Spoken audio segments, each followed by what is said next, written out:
The lights are off and away they go. Extremely loose. He's managed to hold on and they get. He missed the complete. That is crazy stuff. Side Freitas is on the grass on the infield before. He slides through. He tags Richard Eck.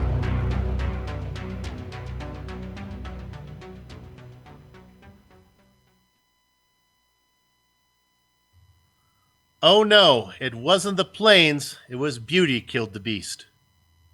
I do wish we could chat longer, but I'm having an old friend for dinner.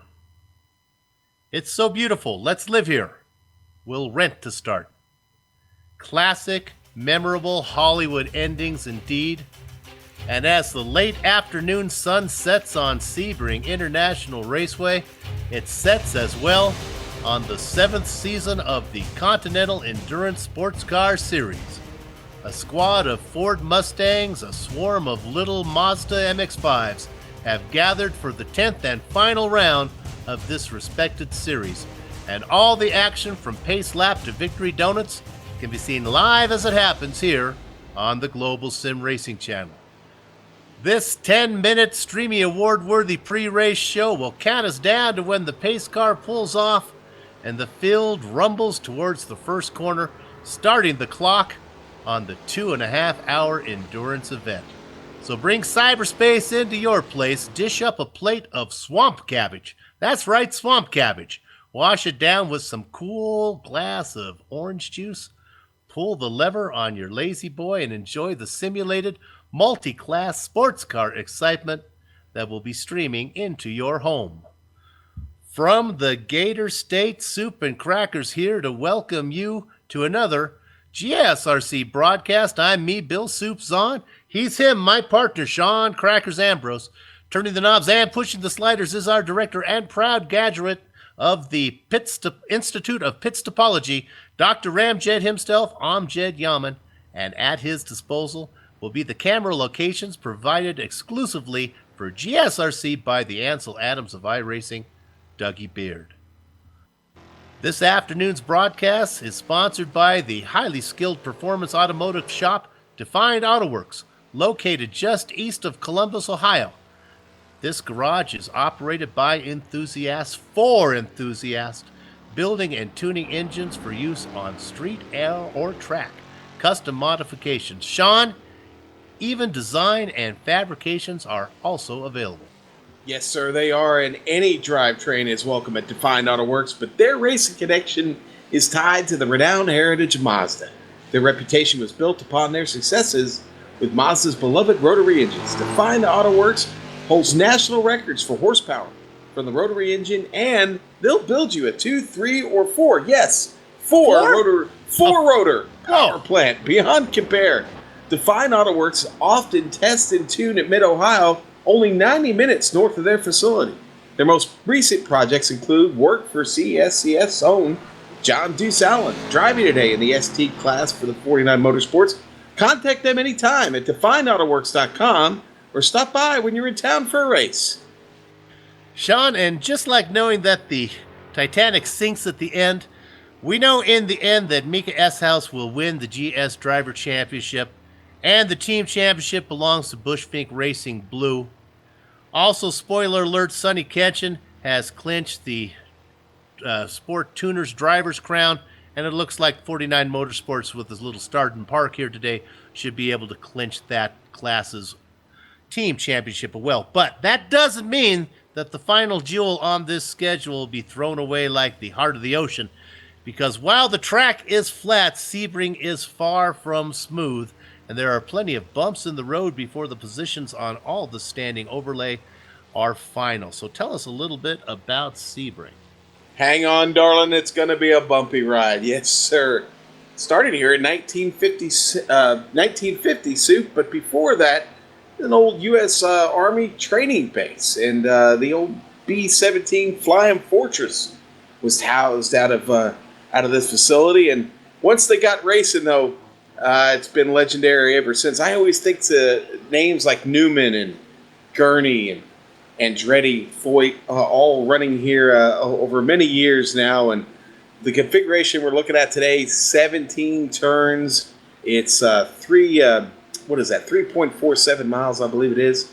And Sue, I can't do this track justice. I'll tell you who really did do it justice, and that's our director, Amjad Yaman. He hopped into the MX-5 and took a ride around. Let's take a look at that now.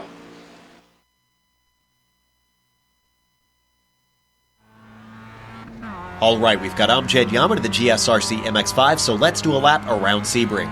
Across the start-finish line down to turn 1, be prepared for a bumpy ride. Literally. This is a fast, blind, sweeping corner, and if you haven't got the car set up to handle it, good luck. Also, watch out for the exit because the track narrows significantly, and it's pretty common to see drivers off in the dirt. From there, it's a short burst to 3, which can sometimes offer another chance to pass.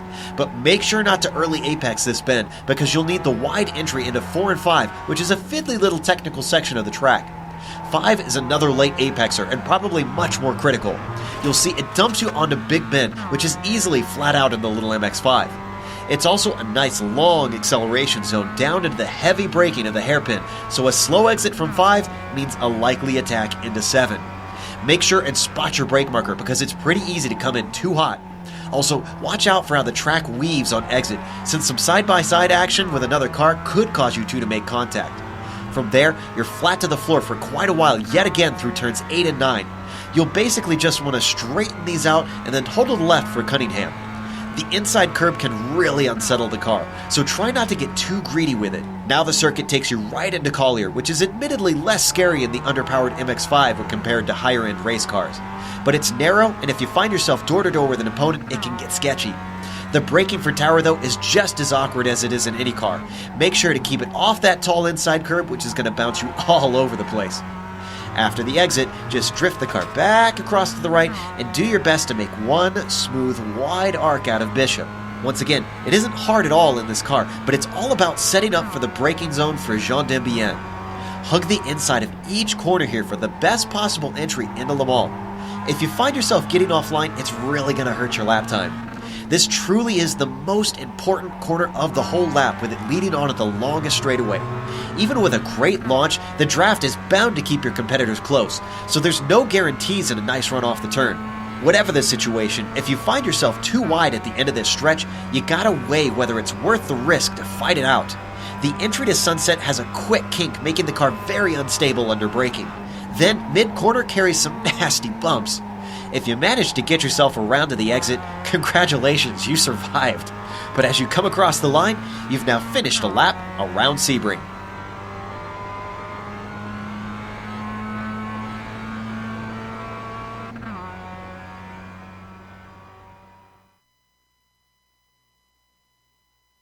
Joe Peak talks us around a lap here at Sebring. Okay, as the season winds down, let's go ahead and bring up the point standings here, and we can get an idea of what's going on, what these guys have been doing for the last 9 races. This has been going on for most of 2016. They race about once a month, and we're closing up the season today. And there you see Mika Eshouse from the Netherlands up there for Bushmink Racing Blue. He's got that thing locked up. I don't think Mika's here today, but that's really not important, as he's going to win that championship. Jeff Jacobs for Extreme Motorsports looked like he's in quite a little battle here with James King, so we'll keep an eye on that, but I'm not sure if King is going to be here again. There's another Bushmink Blue driver, and I don't think that team is going to make a showing today. I know that one of the Williams down here, I think Craig Williams, had trouble with his internet connection, so we're not sure if he's going to show up. And that should maybe leave a possibility. I think he might be too far back for Travis Davis there for Flying Tortoise to move up the ranks. Let's go ahead and look at the team championships now in the GS class. Of course, the GS is for the Mustangs here. And there you have it again. Bushmink Blue up on top. They're up by about 123 points. They don't even need to start in park. I believe they are safe from here. That's car number 23. Then the 38 car, that's Extreme Motorsports. Now, mainly driven by Jeff Jacobs and Patrick Vieri, but a lot of guys have been pitching in there. That car's sitting in second place. Up a spot from last time, another Bushmink team. That's the red team, and that's the Craig boys of Williams and Parks into now third position, dropping a spot, Extreme Motorsports. Again, that was manned by Kevin Ford mostly, and then Michael Burgett does a little bit of work in that one. And then on the fifth team, Flying Tortoise Motorsports. Love Flying Tortoise. We talked about Travis Davis and Russell Ruddick also running in that one. So that takes care of the GS class. Sean, why don't you walk us through the Street Tuner class? Let's do it. Let's take a look here at the Street Tuner division here in the CESCS. And, well, Sonny Canchin's locked it all up, buddy. He going to take that thing this season here. Great run for him in the Asbury Motorsports number 74. Tomas Szabo going to take second. And there's old Deuce, John Deuce Allen down there in third. I think Szabo's going to be safe today, and Allen in third. And don't think Robert Hartley's going to catch him there from fourth. Richard Losper in fifth. Now, Richard, possibly enough points here to get past Hartley. We'll see. Just going to have to see who all makes the grid today and whether or not they decide to run and how hard they decide to run for how long. But let's take a look at the team championship real quick. And that is going to have 49 Motorsports there on top. 91 points to the good. Asbury Motorsports just behind him there. That's Robert Hartley and Andre Saunders there up top to take the team championship. And Sonny Canchin and Tomas Szabo just behind him. Asbury Motorsports, the 426 machine. Richard Losper and James Stevenson. Now they losing out on that battle right now and down to third. But up to fourth is the Asbury Motorsports 75, driven by Travis Schwenke and Tom Rathje. And then down there in fifth, that is the 49 Motorsports entry, Chris Hewson and John Allen. That's now Deuce, and Deuce is here today, but don't know if we've got a battle there or not. Again, it's going to depend on who all makes the grid and who's ready to go and how long they're going to race, Sue. And let's talk about what the race is here today. Why don't you run through the details?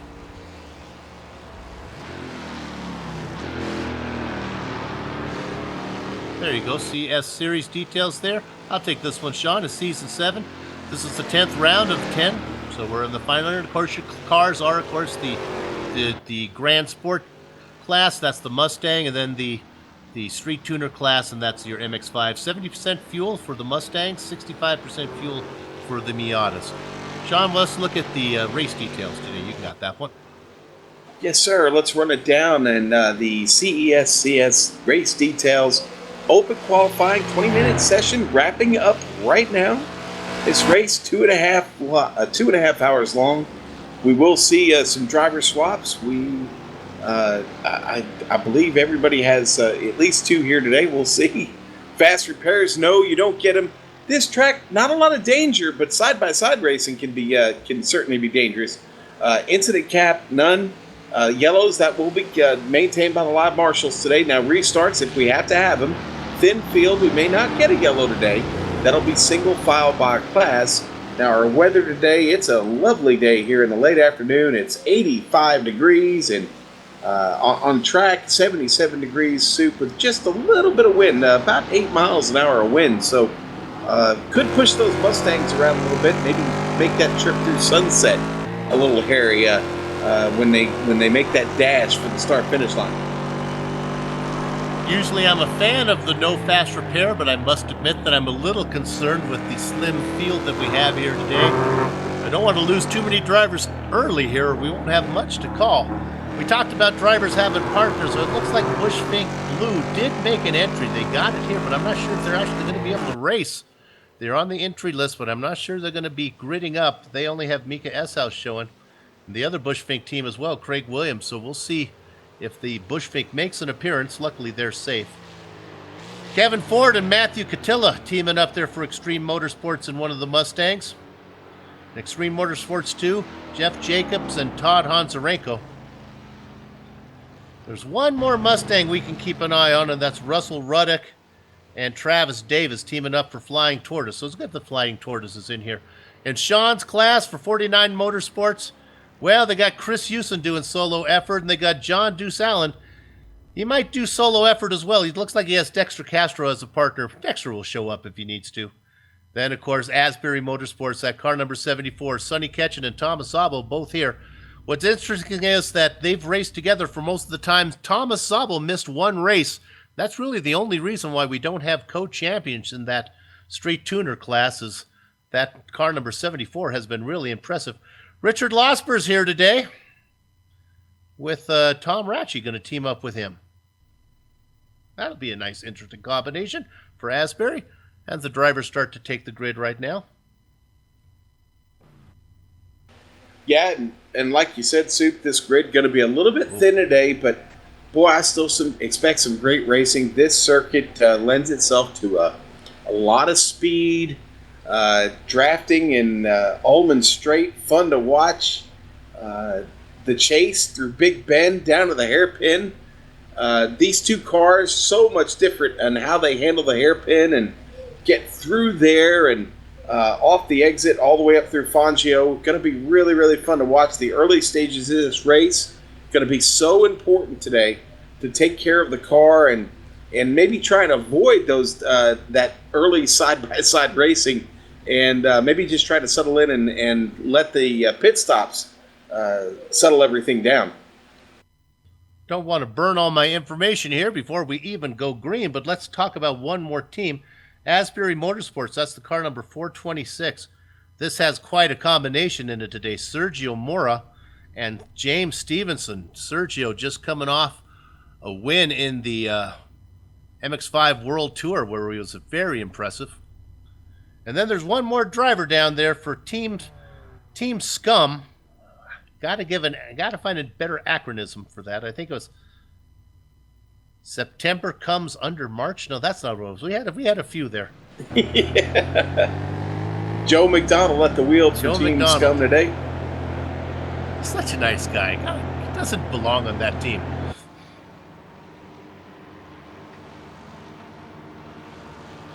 Okay.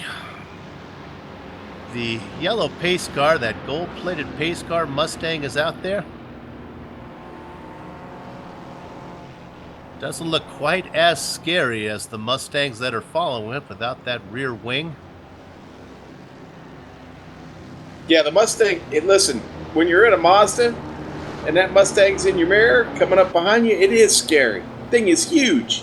You see that wing peeking up over the roof of the car. It's quite a sight. It's a little intimidating, too.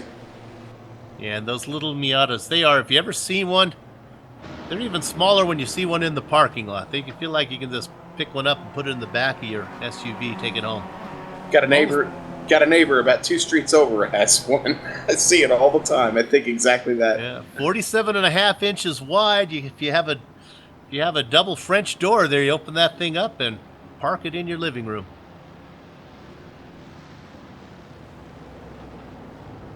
Oh, we're right now. We almost forgot here, dude. We're getting a little silly. Let's run down the starting grid for you. They work their way around. In the Mustang, it's Extreme Motorsports 2 on the pole. Extreme Motorsports 1 right next to them. Flying Tortoise. Sean, those are our only Mustangs out there, other than Team Bushwing Blue at the bottom that didn't grid. Who do you got in the ST group? All right, well, we'll go to Asbury Motorsports 426. Going to lead them off. Tom Rathje going to be, that's going to be Sergio Mora in the seat. And then it goes to Tom Rathje. Asbury Motorsports 75. He'll be starting there in fifth and or second in class. Third in class going to be the Asbury Motorsports number 74. Tomas Sabo going to start that one. And then we'll go back to the fourth row there. That's going to be 49 Motorsports A. And that's going to be John Deuce Allen in the car. And 49 Motorsports C is going to be Chris Hewson in his machine. And we'll go all the way back to Team Scum. Joe McDonald going to be riding there for the back of the field. And he's going to give it a shot. Try and take a podium down today for Team Scum. And let's tell you who's driving in the 3 Mustangs that are out in front. That's Jeff Jacobs, running for Extreme Motorsports 2. Matthew Catilla in the number 32 machine. And then Russell Ruddock in the Flying Tortoise Motorsports car. Do we want to get something trending for the cones, Soup? How is that? Explain. I think they... I still think there are some cones in danger out here, and I feel like, well, we'll wait. We'll see. We'll let that develop. Get back to me on that story. The cone that, if there's still one that sets up the Ullman Straight, that one's history. I get that one almost every time. All right. Well, there's 4 Mustangs on the track right now, but one of them will pull away, and then we'll have a field of 3. That doesn't mean the racing won't be exciting. Just easier for us. We won't have to worry about working our way through the back of the pack. Gather up what chickens you can find. Take cover behind the cows because there's a little tiny stampede that's breaking out of the barn right now. And it's going to be led up there by Jeff Jacobs in that number 38. 2 Mustangs go side by side. Sean, give me a yell when those Miatas. Are they coming yet? And the Mustangs are out of the gate, baby. Not the Mustangs, the Miatas. I'm sorry. I meant the horses are out of the gate. My ponies are gone. Wrong what horse. About yours? Yeah, wrong horses. But it's going to be Sergio Mora down into turn 1, breaking away. Got a little company there from Rathje. 1, 2, 3, 4, 5, 6 cars. That's a nice little group of Miatas. Yes, sir. All in line, all keeping in touch with each other. Going to make the run now through Big Bend. This is where they'll sort themselves out, Soup, is when they get down to the hairpin. The official term for 3 or more Miatas is a swarm. Rathje already looking to the inside. He's going to take it easy. Smart thing to do here on the first lap. 2.5 hours to go. Plenty of time. You don't want to be the guy who makes a mistake. We'll stay on these Miatas for a little while. Mustangs are not doing anything right now. I'll just tell you who's out there in front. Jeff Jacobs, Ruddock, and Catilla running 1, 2, 3. Yeah, nobody wants to be Leroy Jenkins on the first lap, sir. Leroy Jenkins. You want to explain that, Sean? Google Leroy Jenkins. There you go. I have. Say Leroy wasn't paying attention. He was a little overzealous.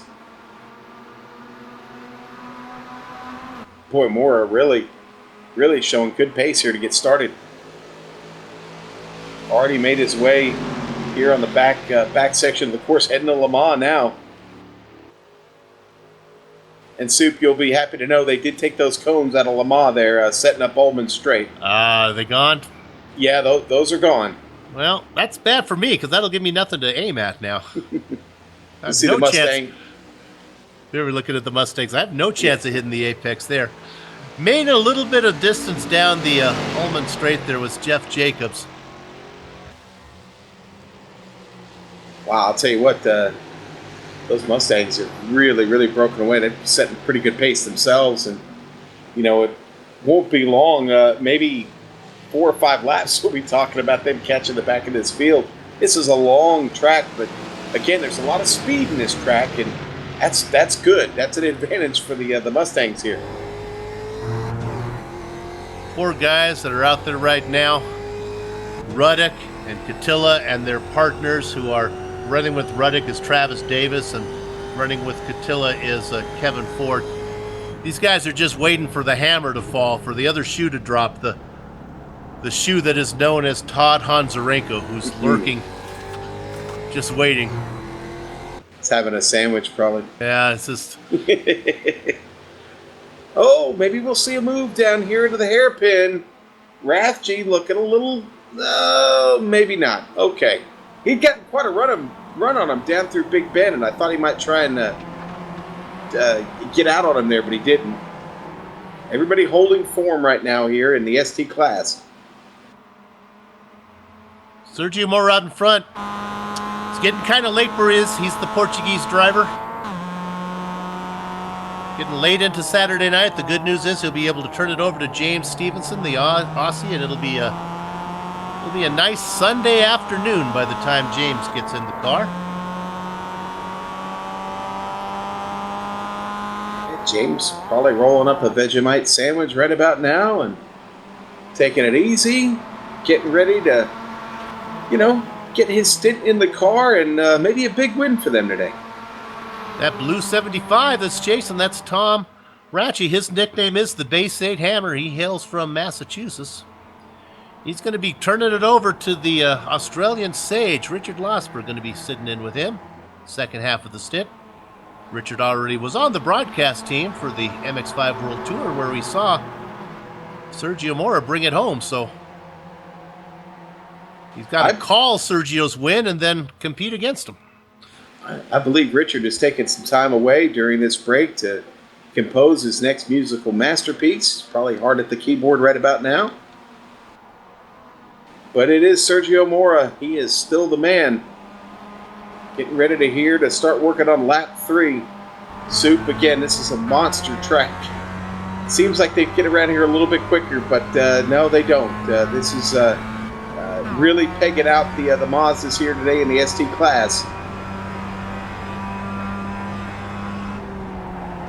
Our own Joe Peak actually went to Florida, I believe, this year to enjoy the 24 hours of Sebring. I said 24 hours? I guess it's only 12. It's Daytona, that's where he went. Yeah, Soup, he was at because Sebring's Daytona. only 12, right? Right, that's correct.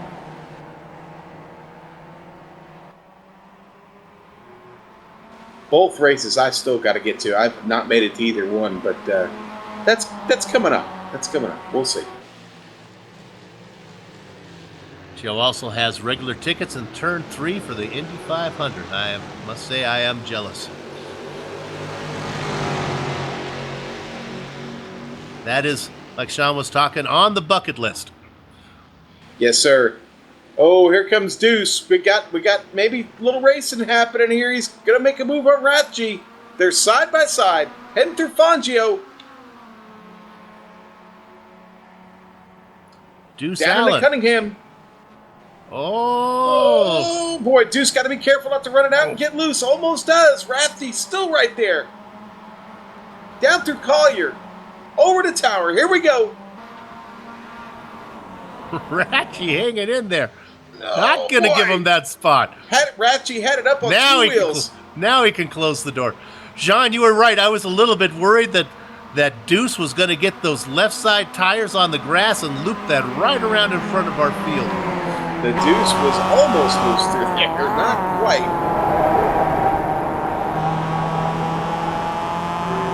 John Deuce Allen, the Buckeye Bullet, hailing from Ohio, moves that car up in second place now. Well, in the Billboard 100 Soup, we call that moving up with a bullet, baby. With a bullet. And there he goes. Allowed That Go little ahead. bit of fighting, though, has allowed Mora to kind of open things up just a bit. He's got just about a second advantage.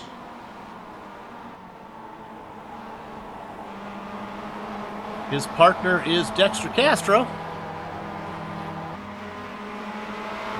Kind of the captain of 49 Motorsports.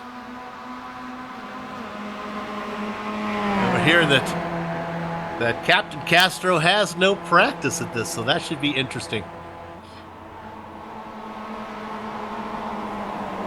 And both Dexter and our director Amjad Yaman spent a lot of time in the C-Spec at Imola. That's not going to help them today. Let's leave this here and get a little love here for our Mustangs. They're still running in formation.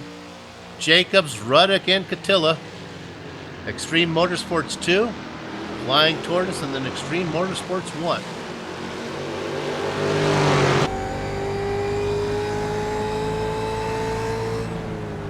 Yeah, nice competitive, close racing up there. Just putting in the laps right now. Yeah, just to give our viewers an idea of what kind of difference we're talking about in speed, they're about, on the average, just a little over 6 seconds faster per lap.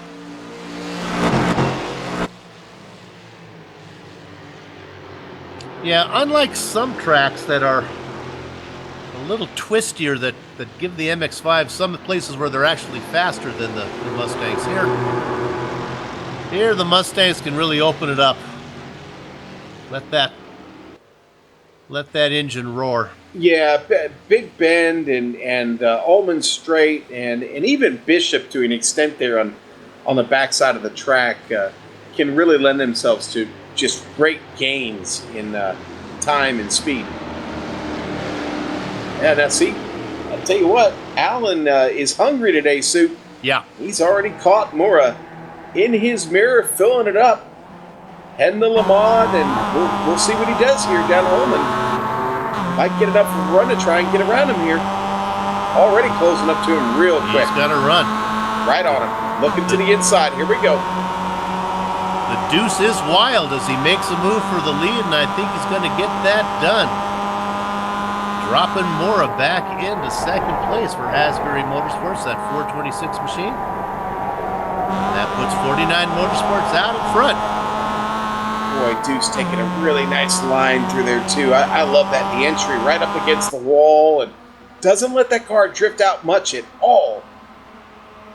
Yeah, that's what Deuce tried to do, and he tries to get good momentum off of Sunset at the end of Sunset, so he has a nice run down the straightaway into this really, really tough turn, this left-hander. Guys who struggle for talent like myself really have a hard time finding the right line through there because it's such a sweeping corner into that first corner.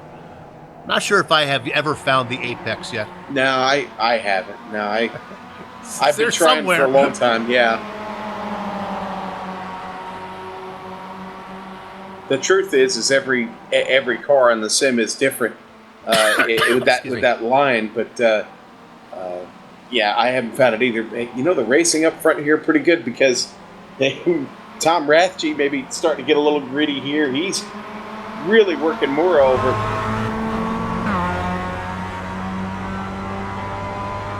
Now, we want you to stick with us, but when you have some spare time, go ahead and watch the MX-5 World Tour race today. It was a humdinger, featuring a lot of these guys back here that we're watching right now. Mora was in it, Rathje was in it.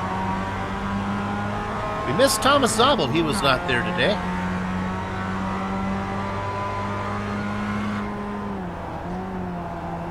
Zabel has been a little bit off his game as late. It's good to see him back. He hadn't been racing much. He kind of disappeared from us a little bit. Good to see him back. Yeah. Yes. We think that maybe he's doing the GT3. And he's one of these guys. Zabel's one of these guys that I don't know how to say this without making it sound like a backhanded compliment, but he needs practice. When he puts in the practice, he is something else. Soup, I'm a little surprised by Chris Houston's pace right now. He's not really on pace with the rest of the guys. Usually used to seeing him be a little bit faster than that, but what it has allowed to happen is to continue to keep Joe McDonald in the hunt because he's right there with Houston, hasn't totally lost him. Those two could find themselves working together at some point and maybe get back to this pack in front of them, but they've gotten about 4.5 seconds up the track from him. Well, Houston is soloing it today, so maybe he's pacing himself. Playing the long game, yes. And Szabo right now making a move just up in front of him, making that move on Tom Rathje. Trying to make it happen here in turn one, side by side, the 74 to 75. And he'll get the good drive off of one, and then that puts him, as he comes in here, he's able to close the door on Rathje. Really not important. What they just have to be careful about, not to battle too much and lose touch with those guys up in front. Yeah, Rathje seems to be backing things off just a bit.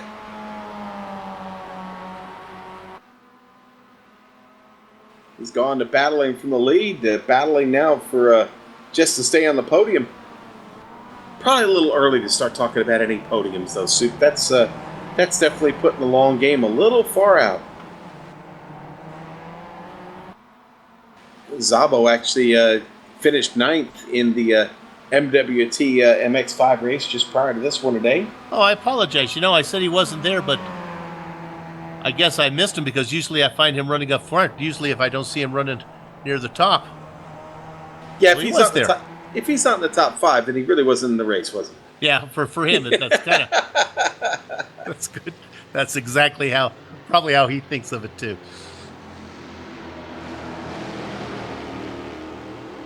Almost lines up with that analogy. If a tree falls in the woods, does anybody hear it?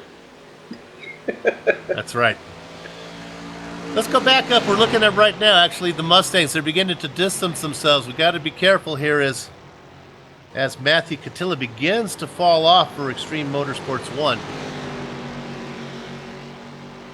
Yeah, but that group, though, has still stayed pretty well together. And as I talked about several laps ago, they are definitely they are better than halfway around to catching the field at this point. It will be fun to see... I'm sorry, they're not quite halfway around. They're almost halfway around. But it will be interesting to see how they work through the 6 Mazdas that remain on track right now. That will be there are a couple of bad spots on this track where you can catch somebody, and that's certainly turn 2 through turn 4. Through turns 4 and 5 are really, really horrible spots to catch somebody. Cunningham up on the back half of the circuit, a horrible place to catch somebody. So we'll watch that when it develops. We've got a little while to go, Sue. Let me give you an interval here right now between Sergio Mora running in 5th position back to Thomas Szabo. He's close to losing contact with him. Yeah, he's about 2.6 seconds back, Sue. Yeah.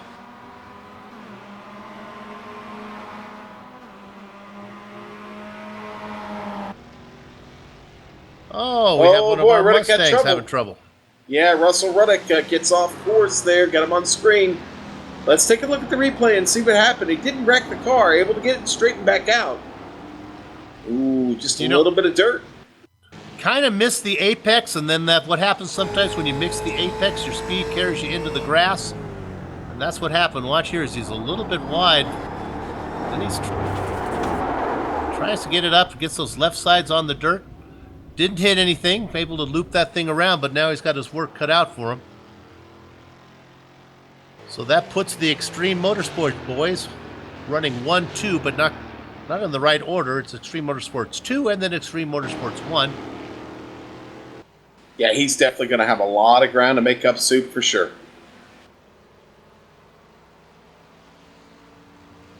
His partner Travis Davis probably not happy to see that. I guess mixed emotions. Not happy to see the crash, but happy that it didn't damage the car.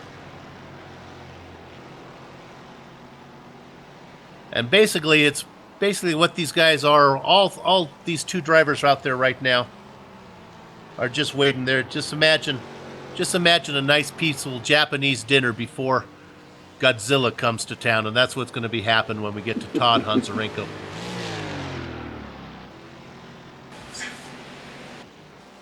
Well, we've got the ST class making their way down Ullman into Sunset now.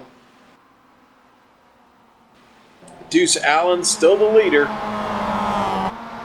He started there in the back, Soup. He's got Sergio looking at him, though, as they came through Sunset. Deuce got that great run through there again, and Sergio not able to keep up with him through Sunset.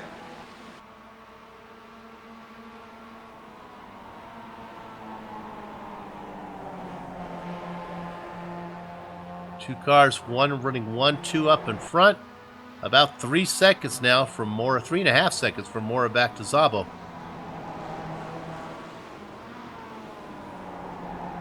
And there's about 4 seconds from that next group, from Ratche back to the man who's just pacing himself right now, Chris Hewson. And then Joe McDonald. Yeah, Chris not too far off pace. He's doing okay. I'm watching his times. He's certainly keeping those boys in reach. He's running comparable laps with Tom Rathje right now, and not altogether in bad shape. Okay, I have a close-up of the logo for Team Scum, and sure enough, it is basically the word scum with stuff dripping off of it. So Looks to be like a python. Looks like okay, it's either a python or maybe it's a flamingo head. Certainly a python would be more scary. Yeah, no, I don't think a flamingo has fangs, Soup. That looks like fangs on that. Right. I wish I could see what it says just below the logo, but sorry, these readers aren't that strong. Has Oculus on there. We'll have to get him in and ask him.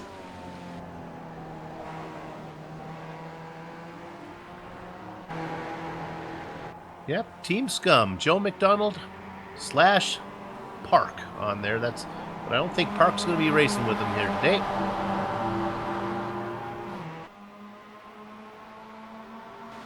Okay, Sergio Mora looks to be content to hang in second right now.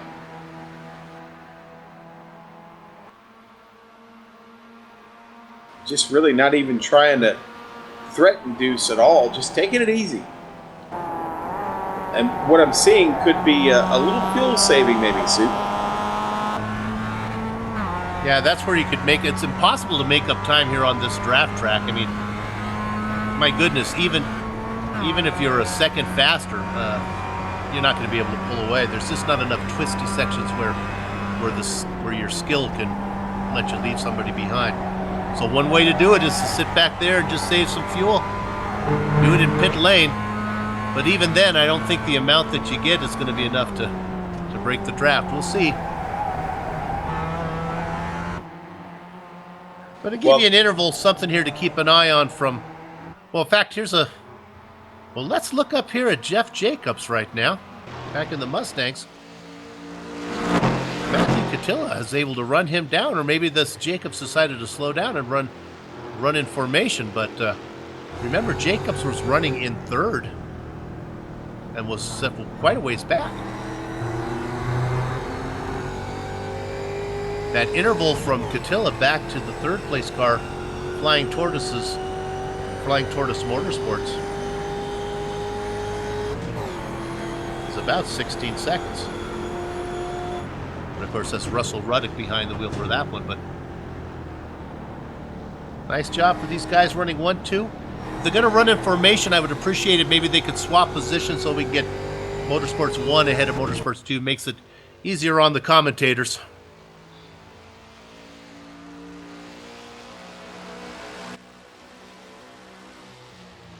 Well, you know what? I'm having a blast. I love this track. This is really one of my favorites on the iRacing service. I run this, whenever official series line up here, I make it a point to try and at least get one of those official races in when I show Sebring. When I see Sebring show up on the schedule, it's just again, it's just a blast for me. I love the various configurations of it too. I believe there are 3 different configurations that they run. There's for this. There is the one that takes away Sunset and turns it into a really sharp right-hander. I like this track when the sun is out. Not too crazy about it in the night is dark and full of terrors applies to Sebring. Yes, it is. Yes, that probably has never been more well placed than it was just now, Soup. The night is full of terrors here, and for as wide open as fun as this thing is in the day, it is just downright spooky at night.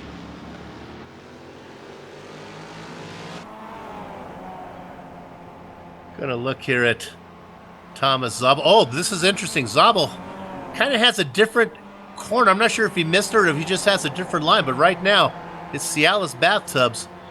But that outside line, that wide line, gets such a good bite down the straight. Ratchy fights back in that blue car, and I think the 75 is going to take it.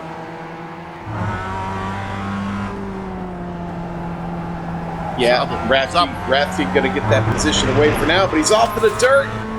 Coming out of turn 5, making his way into Big Ben.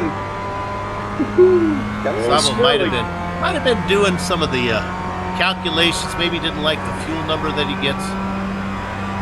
Well, it did allow Zabel to get a nice run up on him, heading down to the hairpin. Zabel closes right up on him into the hairpin.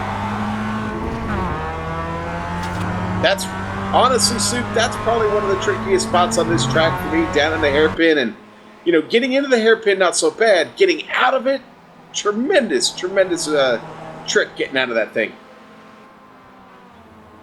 Speaking of fuel mileage, Sean, you and I are going to be teaming up to do the Blancpain Endurance Series tomorrow, and that's going to have some interesting fuel strategy going on. We invite everyone to come and watch that one with us as we watch Zabel working back and forth right there on Ratchy. Yes, sir. A series that I've done some work with, and spotting and crew chief work on the McLaren, and looking forward to that because yes, there are some different strategies that can be different played ways out. to go. You Yes. can run it full throttle and do a splash and go at the end, or nurse it a little bit and try to do it on a 2-stopper. That's going to be tomorrow afternoon. We invite everybody to come in and do that one. Fortunately, Joe Peak is doing lead, so I won't be responsible for butchering all of those names.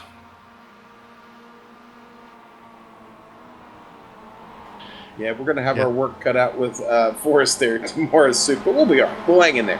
Soup is going to be quick to the nicknames. Let me put it that way. Looking now at Deuce Allen and Sergio Mora.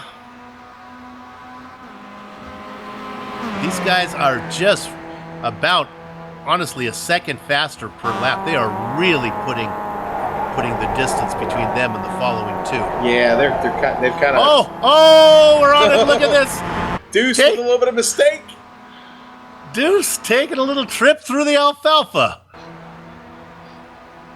Yeah, we'll pull that up on the replay. Oh, and one more time. He has lost trouble. all of his rhythm now. Deuce is all about rhythm. Feel the beat, baby. Start racing to the rhythm of the road right now, Deuce. Yeah, Deuce going to have to get his thoughts back together here. Not a bad spot to get him in Big Ben. But, man, that was a close moment for him, and then he had trouble getting the car back together there. You see on the replay. Looks, and just up in front of him, getting out of the hairpin there. Mora with a little bit of trouble slowed him down just a bit. So Mora, who basically, once he got a lead in the MX-5 World Tour today, was, spoiler alert, turn off if you don't want to hear it, but 5, 4, 3, 2, 1. He was able to run away with it once he got in front, and I think Deuce Allen knows that, and he's very concerned right now to hang on to the back of Mora.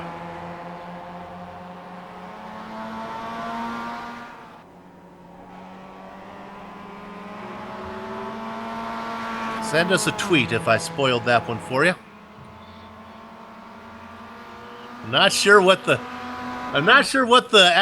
etiquette is for spoiler alerts when it comes to the GSRC events. We'll check with our bosses and find out how that works.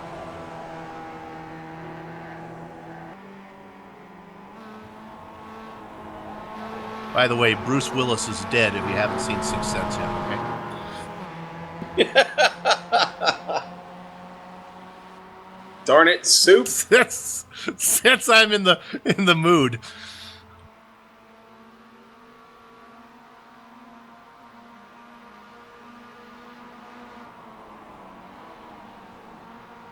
Look at this long. I love this long camera angle shot from Giving Up from Dougie Beard when the cars come right at you. telephoto lens. So cool. Soup, you want to open up controversy? Greedo shot first. We're gonna get in trouble. We will for that one, yeah. We will for that one. Trust me, that's going to erupt on the chat here any moment.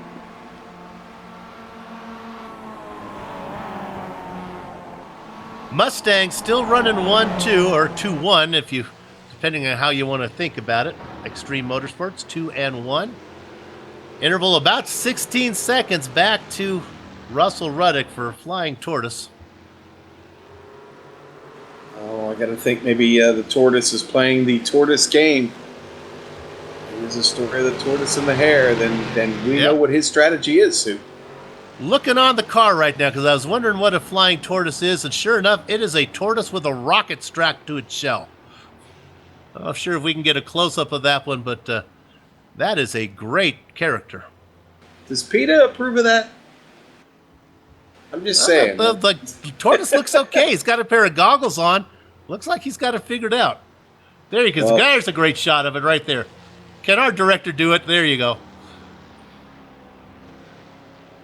Yeah, that looks safe. I'm sure OSHA would approve that.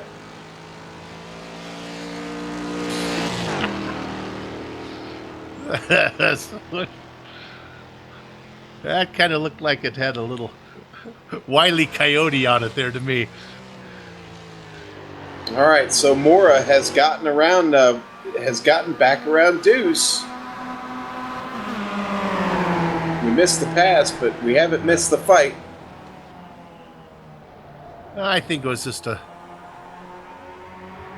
friendly little one there. Yeah. Oh, yeah. It's certainly just a little bit of give and take.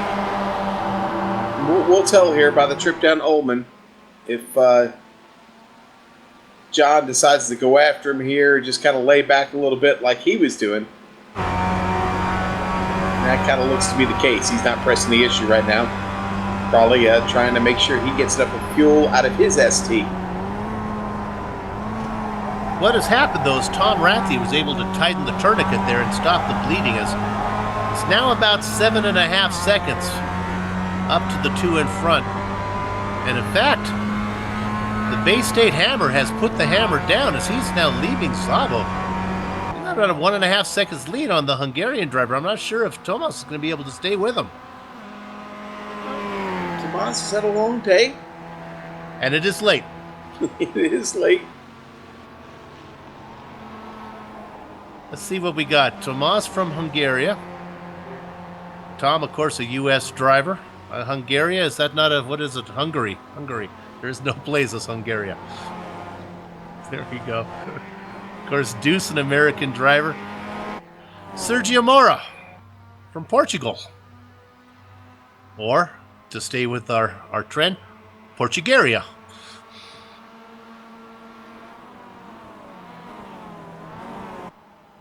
I knew what you meant. That's okay. Hungary. There should be a place called Hungary. Yeah, I think Deuce and Mora are having a little bit of fun with each other right now. Why not? It's the last race of the season.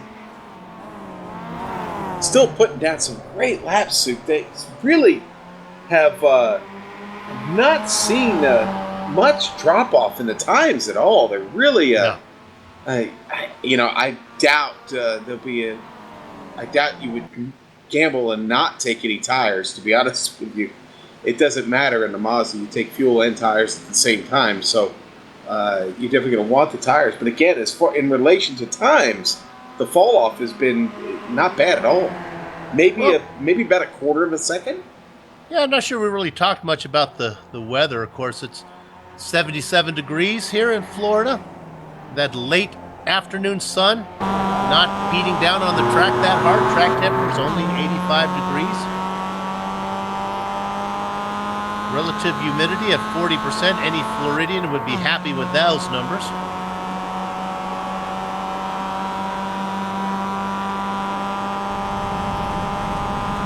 To visit Florida in the summertime one time, walked outside, almost drowned. Gets a little stuffy there, Sue. Oh. But you're always guaranteed a nice light afternoon rain shower. Usually lasts for about 20 to 30 minutes. I was there several years ago. In fact, I can tell you exactly when it was. I watched the George Foreman and Vander Hollerfield fight in a bar. Got all cleaned up to go watch it. By the time I got to the bar, I was soaking wet. That was a few years ago, Sue. That was a while. Okay, well, Sergio and Deuce still up there having a little bit of fun, but as we start to talk about that, our leaders in the GS class now find themselves coming across the start-finish line, and our leaders in ST just now getting through the hairpin. The gap is closing. They will be finding traffic soon. Definitely going to happen before the pit stop, Sue. Or maybe not. They're... oh, I'm sorry. I was watching there on the screen. Thought they were maybe making a dive in for the pit. Not the case, obviously. But yeah, again, the gap is closing, and they'll have to work through that traffic. Could split them up a little bit. Maybe not intentionally, but we'll see when they get there.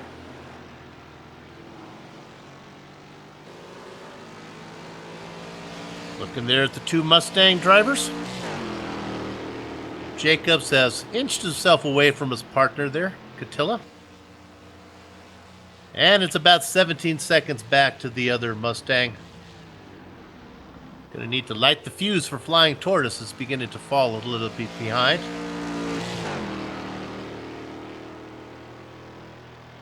Keep in mind that these drivers are going to give away. Jacobs will be given away to Hans Zarenko for Extreme Motorsports 2. Catilla giving away to Kevin C. Ford. Ford is always good, especially in the Mustang, which seems apropos. And Travis Davis, of course, going to be coming in to race here for Russell Ruddock. Yeah, checking the times in the GS class, it doesn't seem like those tires have been affected much either, Soup. Those times still relatively where they were when this race started. So what we're seeing here under these weather conditions here today at Sebring, pretty favorable on the cars, and, well, favorable and fast.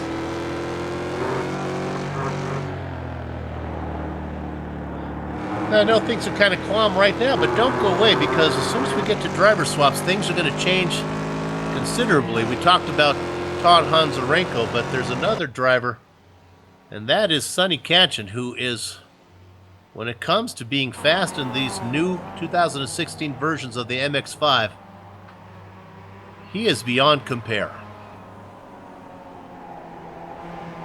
Sonny's quite the madman behind the wheel. We'll get to see him one last time this season. Hey, we got Dexter Castro right in the rings too. I know there's rumors out there that he's not practiced, but we'll see. Dexter has a way of bending a track to his will. Mm-hmm.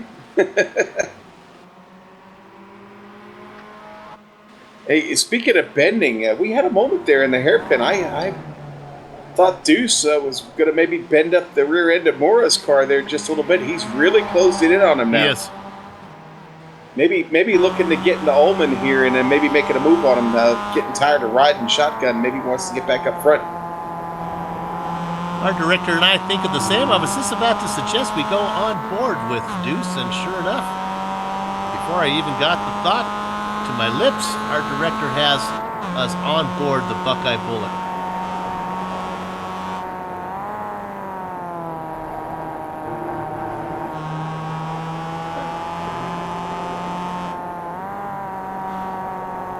Okay, here we go. Through Le Mans now, setting them up for Ullman.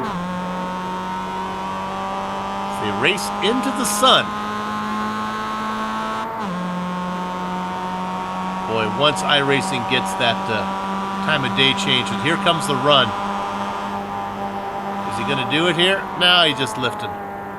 Look at, they go directly into that setting sun. What direction they go in there, boys and girls? Well, that would be west. Yeah, well, they do get that hammered out, and hopefully that's sooner rather than later. That'll be something. This is going to be one of the tracks that I want to do that at first. Feel that transition at, because for as spooky as the nighttime is here, there's nothing quite like the transition from day to night at Sebring. It's just really special.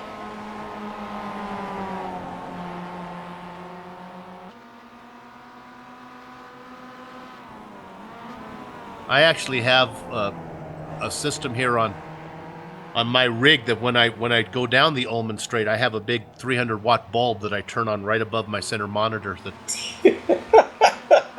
gives me the impression of like squinting into that sun.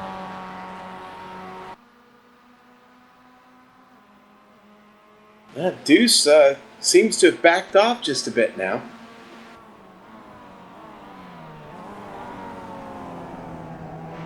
Might have started making the tires a little angry on that Mazda and said, maybe I'm going to back off just a little bit, take it easy here for a lap or two. Well, we have something to look at right now. Let's go ahead and we'll leave this for a minute because that's going to go on for a while. Let's put the camera on Joe McDonald. Why are we doing this? Well, hang on, Sue. Zabo and Ratchi back at having a little fun again. Zabo getting by through Big Bend. Just when I said that Ratchi was going to leave him behind. Yeah, I'm sorry. Watch this on replay. Cunningham, not in Big Bend. Lost my place on the track. Such a nice, friendly pass. Totally opposite of what we saw in the MX-5 World Tour about 2.5 hours ago. I see we have drivers admitting that they forgot this race was today. Giuseppe Iannucci, and on the chat they're saying he forgot this race was going on today. Well, you know what also is the Continental Endurance Sports Car Challenge, or Sports Car Series, they race on UTC time, so this race is an hour earlier than it normally would be for U.S. drivers. A lot of series pick a clock time and it stays the same. The MX-5 World Tour does that. In fact, most series now, I think, do that. But this series does it like iRacing does it, where it basically runs the same time no matter where you are on the globe. So daylight saving time may have caught some of the drivers here in the U.S. and Europe by surprise. Well, I'll tell you what, that battle is really just between the Asbury Motorsports machines there, because Deuce and Sergio have really checked out on him. They're 12 seconds up the track now. At this point, it's going to be strategy. I just can't imagine, unless we get something really unforeseen that happens, Sue, I can't imagine a yellow coming out and tainting this race. And just to follow up on my point here that is really now a moot point, Joe McDonald was about to be lapped, and he has been lapped now by the two Mustangs. Oh, we got the tail end of that one. Okay. And to Giuseppe Iannucci, if you're around and you hear the broadcast, you don't have anything to do, come on into TeamSpeak. Come on and sit with us. Sean and I wouldn't mind talking with you. Look at the dirty windshield there on Tom Ratchet.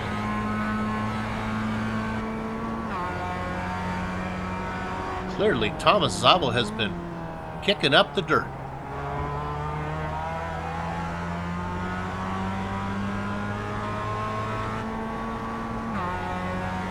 Could you imagine if iRacing could get the reflection elements right on that when they drive down into the sun down the Ullman Strait? If you had all that dirt, all of a sudden you couldn't see where you were going.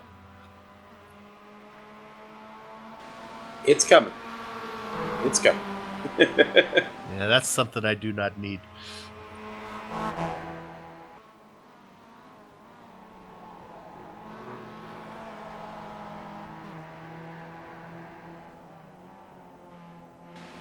Well, Soup, we've already knocked out almost half of this race. Almost in the books here for us.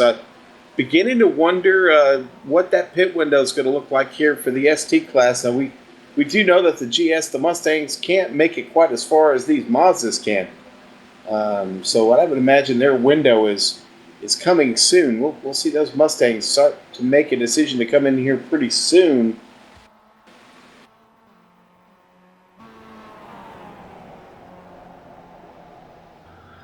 Plans are underway for the Continental Endurance Sports Car Series for Season 8. Still very much up in the air. Lots of balls to juggle.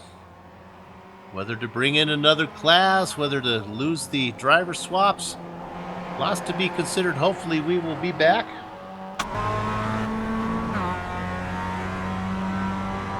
Series originally started by Wes Eric.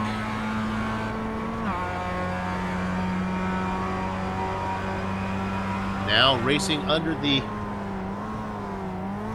Quality Racing Syndicate.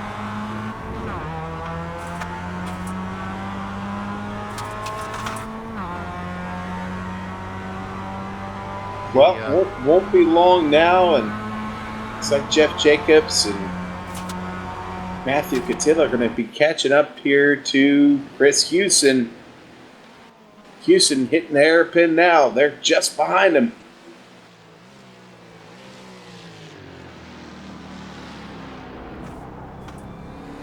With any luck for Hewson, they will probably catch him either in Bishop or just about the time they get to Ullman Straight. We have 2 race stewards here on the job today. They're having a nice, easy time of it. Listening to Elliot Hoffman right now, one of the race stewards, saying pit stop should be coming pretty soon. We'll keep an eye on that one.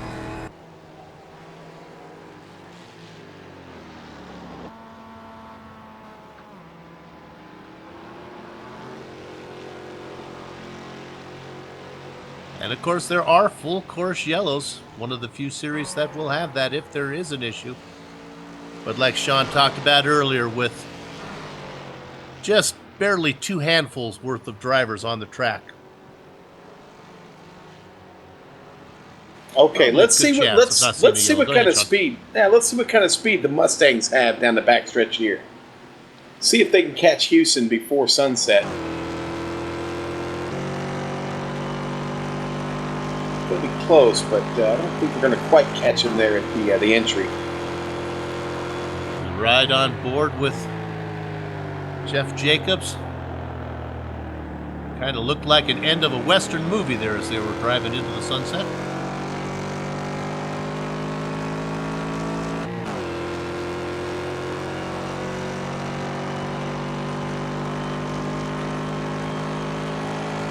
Well, I was a little off on my prediction about where they would catch Hewson, and now, unfortunately for Hewson, our leader is going to catch him in a bad spot. Hewson trying to hang on to it going into turn 1. And he's just going to get by just before the left-hander. So Chris has a little bit of excitement to deal with there. Kind of probably enjoying the change of pace.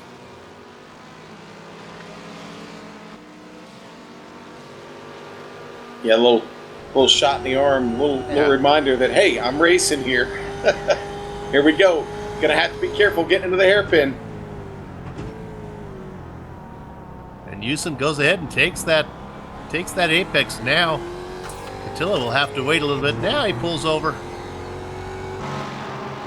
Boy, Hewson pulled over, but I got to tell you, when he pulled over, it looked like he almost went into a drift. Yeah, went into a drift there. That was it was pretty sketchy, but well, all good because Catilla and Jacobs both get by clean, and Hewson can just try and follow that for a little while here, and maybe pick up his marks a little bit better, and maybe get a little more speed out of that Mazda. One of the things they preach at the Backmarker United meetings, and I don't want to say that Hewson, this probably in this case he's a backmarker, certainly has the skill to not be one. But for the most part, they preach not only racing on the racing line, but if you're a backmarker, you have to be very comfortable of racing off the racing line, because so often that's where you are forced to race when the cars come around you.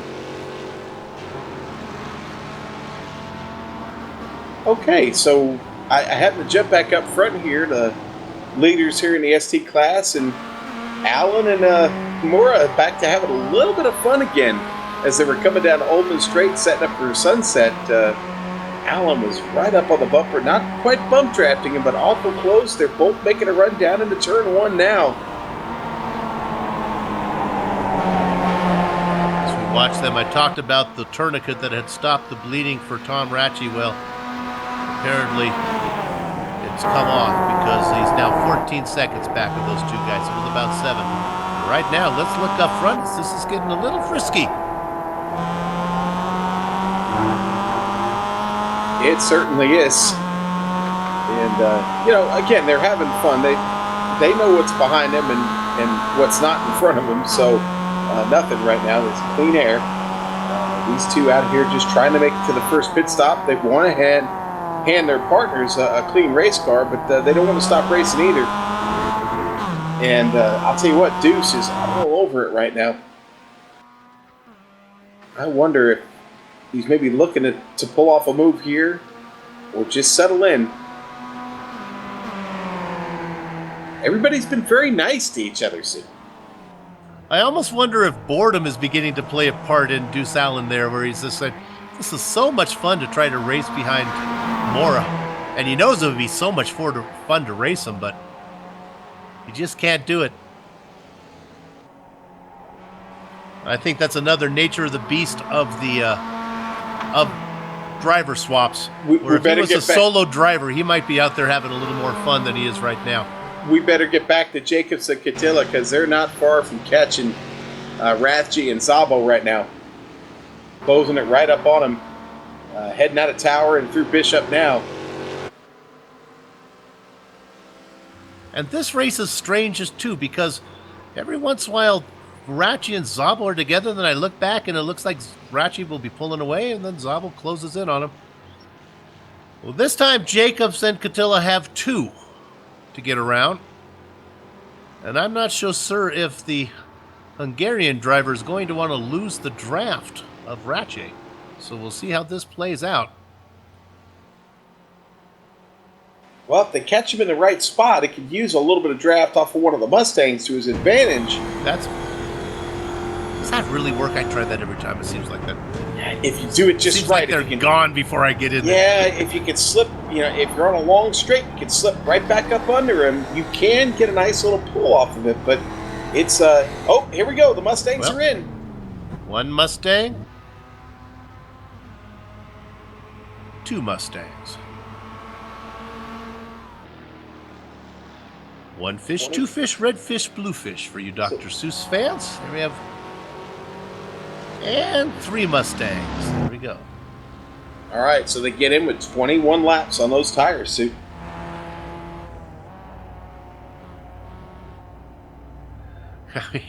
Okay, we talked about boredom.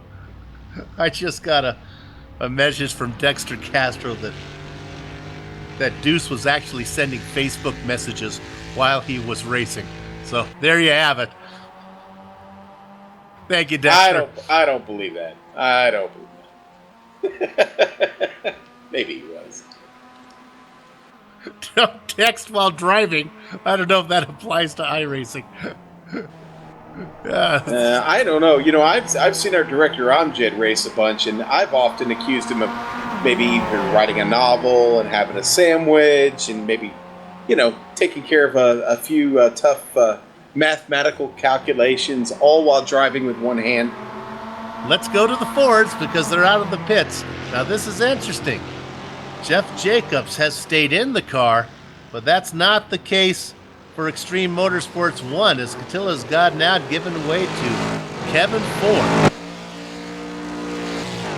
Now I must admit, Kevin now racing for Extreme Motorsports, I'm so used to seeing him racing a yellow Mustang. I know you're now part of a team, but I miss the yellow Mustang, Kevin.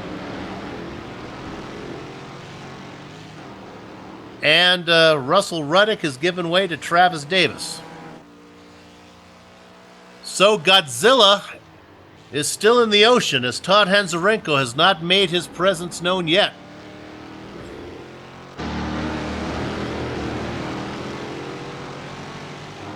Oh, surprise move. Here comes Deuce. Deuce is in the pits. Was right behind Mora. Mora stays out, but Deuce is in. All right, Dexter has been busy around here, so let's see if the swap is made now. Ooh, They went he's got about- to back it up. Got a little Oh, deep he overshot in. it. Yeah, we caught that right here. Really can't afford those mistakes. And there's the driver swap. Here comes Captain Castro going to be joining. Robert Hartley in the cockpit. It's Robert Hartley Yeah. coming in.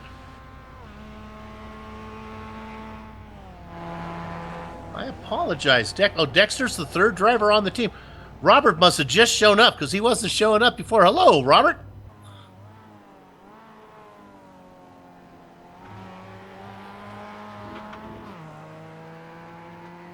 One of our race stewards has been told that dinner is ready, so Elliot Hoffman going to man it all by himself for right now.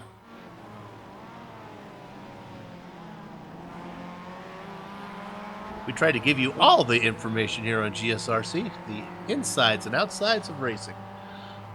So, say goodbye to Deuce Allen as he gives way to Robert Hartley. Yeah, I'm a little surprised. I think that stop came a little bit early, Soup. Just makes me wonder if maybe Deuce had something come up and had to get out of the car, but going to hand things over to Sergio Mora, and he's going to stay, or he's not going to hand it over, but I mean, Sergio going to stay in control of the race right now in the SD class by keeping the car out. And again, I still think the Mazdas have a few more laps they can run here before they actually need to come in. Yeah, we've seen these guys, and really we didn't do our research. We've seen guys one stop these or get close to them here. I would think you're on the throttle so much at Sebring that this is going to be rough on fuel mileage for these little MX-5s. Should be a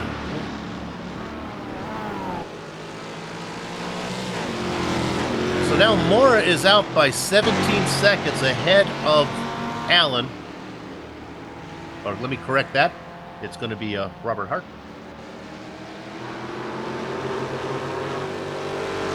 Yeah, we just, Soup, we're getting into that window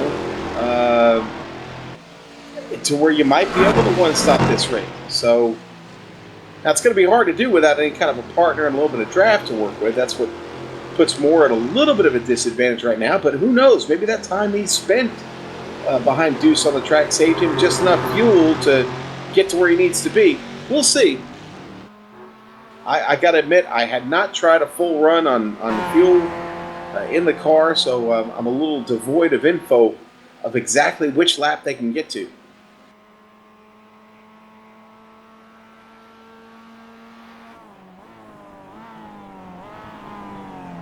Trying to make sure I have the standings correct here. So Mora is still out in front for Asbury Motorsports. Then it goes to Tom Ratchey, still in that battle with Thomas Zabo. That's for Asbury Motorsports 75 and 74 machines. So if Asbury's running 1, 2, 3. Chris Hewson now is running in 4th position. Hey, they're battling for the lead already, Soup. That's Jacobs, who stayed in the car. And Ford. Now, these are teammates. And just to make it interesting, they're coming up on Hartley.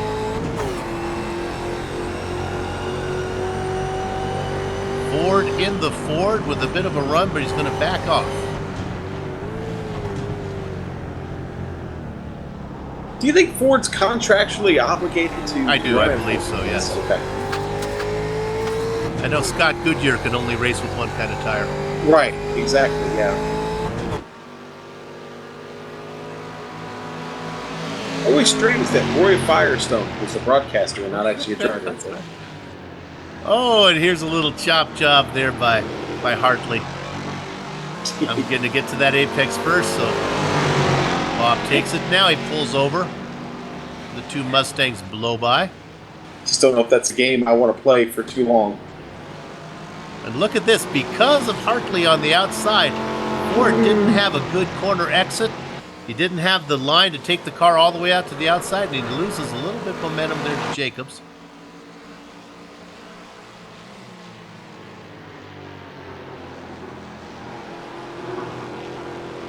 You have to go way back to the original Bob Newhart show for Robert Hartley. I believe that was the character's name, Dr. Robert Hartley. Married to Suzanne Flechette. Is that before your time there, Sean? No, not before my time, but I'm not going to say it was in my wheelhouse. I was not a big fan of the show.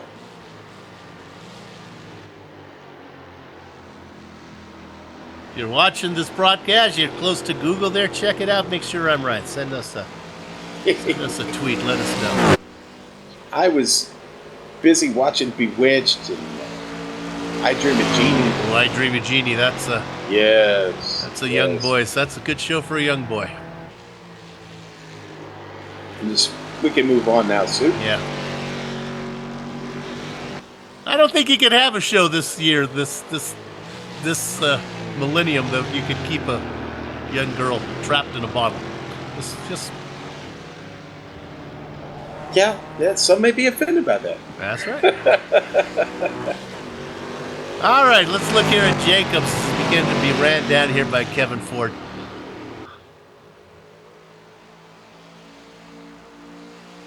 Talked about us doing the Lump on Endurance race tomorrow, the series tomorrow. Hopefully Sean and I will both have a job here. Sometimes they give us too small of a field. We get in trouble with the CSRC bosses.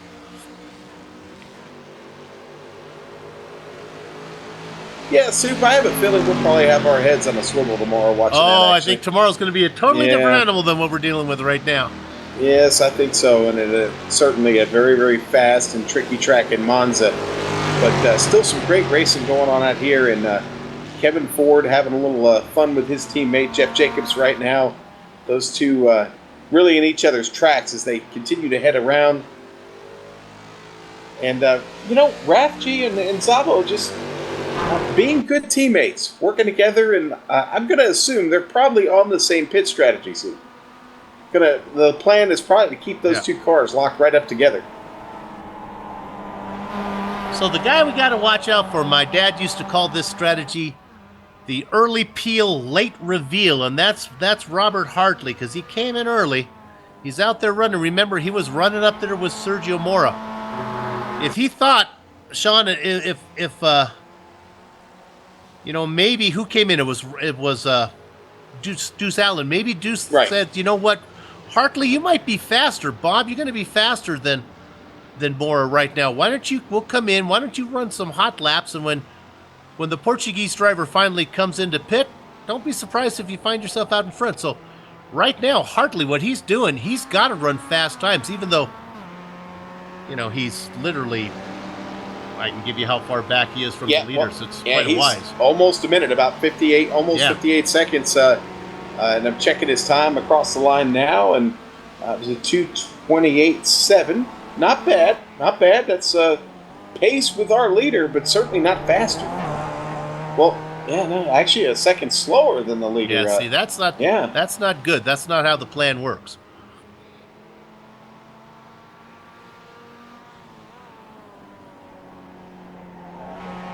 Well, again, with as we've alluded to a couple of times, with without any real threat of a caution coming out, this race becomes all about making up time now, Sue. You've got to make up that time that you're looking at on the board in front of you. Now the pit delta, pole to pole, or cone to cone, for Hartley in the 49 Motorsports A, that was 57.2 seconds. Our leader, Sergio Mora, right now, 57.72 seconds ahead of Hartley. Now, Mora's going to be turning the car over to James Stevenson, who picked up the nickname Boomerang because he kept coming back and winning championships in this series. It's been a while since the Boomerang has made his way around for a championship, but he'll be racing now when Mora decides to finally bring it in, which is right now.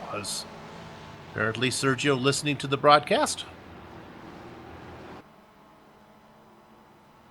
So I would assume that he's going to get out and call it a night. When he wakes up in the morning, he can check the results and see how his team win. If Asbury, the 426 team, is the winner, but that'll give a chance for James the Boomerang Stevenson to get back in.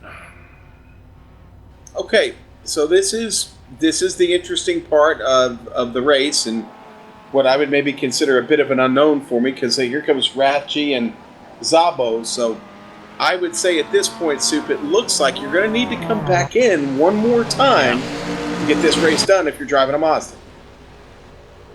Got a battle for the lead up in the GS class, Soup.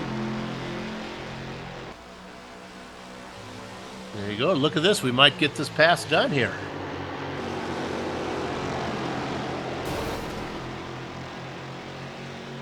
Jacobs and maybe Ford. Okay, actually, Soup developing real quickly. Here comes Hartley. Everybody else coming out of the pit now. The leaders are out. He's going to catch him right here. That's James Stevenson in the car, almost side by side. Look at that. One. Oh, Stevenson's going to let him get through there. Maybe going to try and cross him over. Not quite. Stevenson's going to let him go. So that is a pass. We're going to call a pass for the lead. Well, actually, it is the lead because I believe everybody else is that's got Hartley up to the lead. Absolutely. Richard Losper is in the car for the 75 Asbury Motorsports team.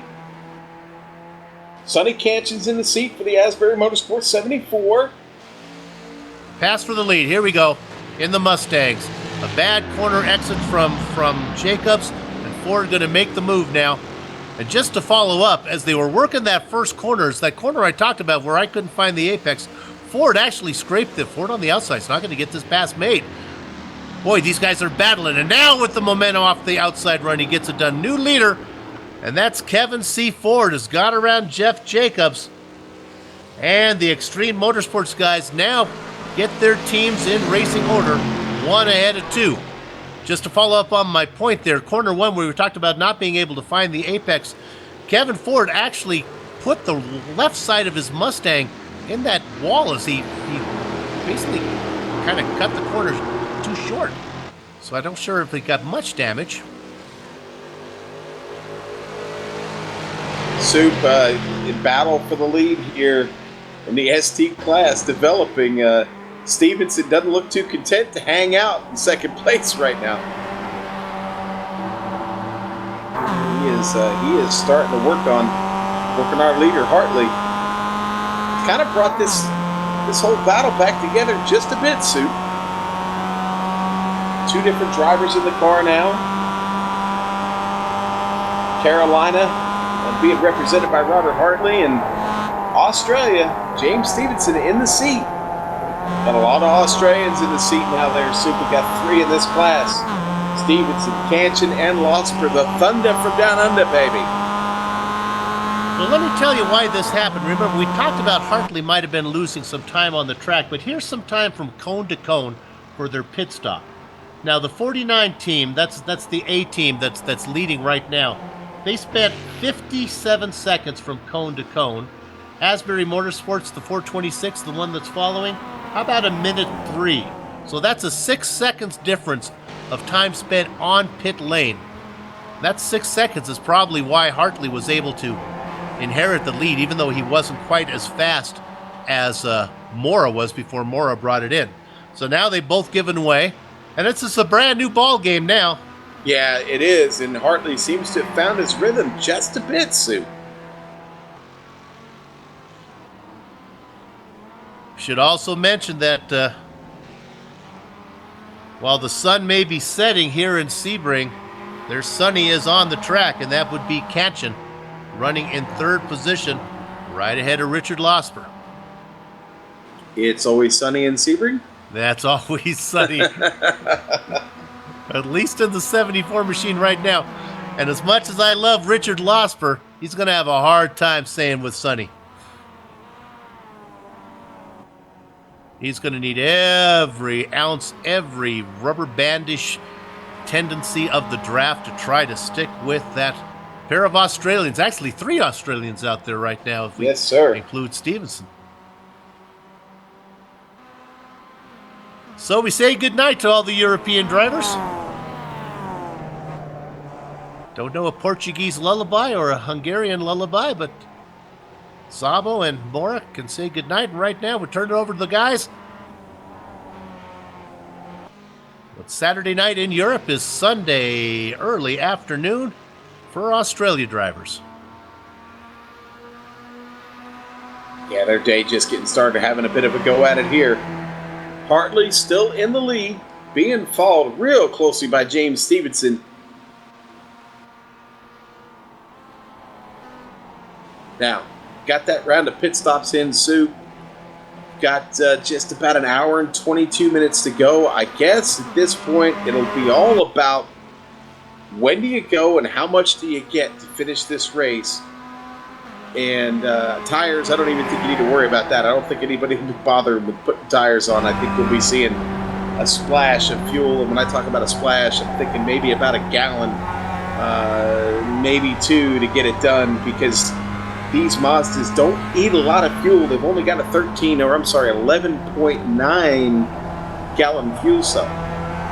And we're going 65% fuel today. So that's going to be equivalent, I think, about 7.2 gallons, something like that. Doing some loose math off my head there. That worked. Oh, let's go to the Mustangs. We have a car spinning. It was Ford. He looped it, put it in the wall, backed it up. He's going to have some work to do. He was leading. Nobody made him bleed his own blood. He did this all himself.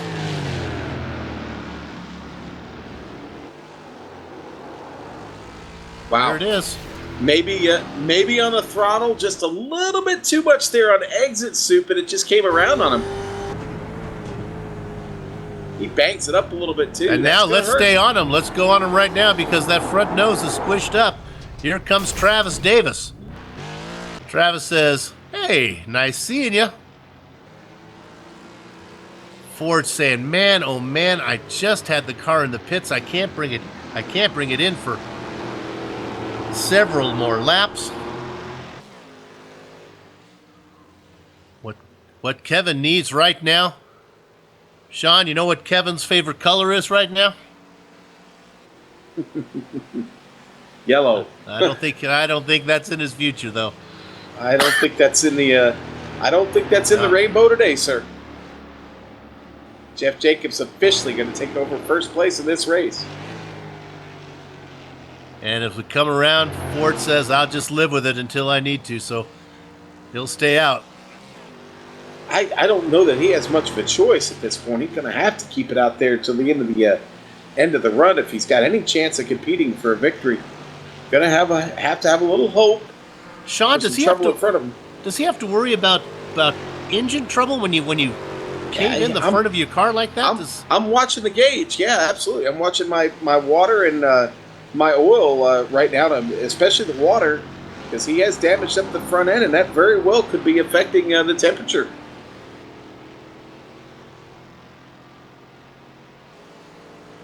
I've certainly witnessed it in various other cars. This is a front engine car. The cooling is all right there in the front.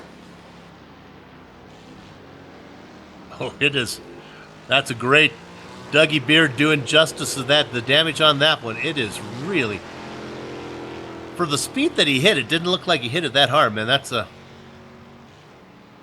I think it's going to need more than just the deductible when it comes to insurance on that one. Definitely, yeah. Historically, the Mustang, not a very, it's not a tank. It's not the BMW. It's not the Z4 right. At all, which I've always said is the official tank of the iRacing service. The Mustang is not. Certainly, the Mazdas don't have much of a chance in side-by-side conditions up against it. But that's just a weight issue, to be quite frank. But right. Again, they don't bend up real well. They bend up too much. So, we're looking at that. Let's drop back, take a look at Katchen. We thought that would be a problem for Losper, and sure enough, he is. Sonny being able to pull away.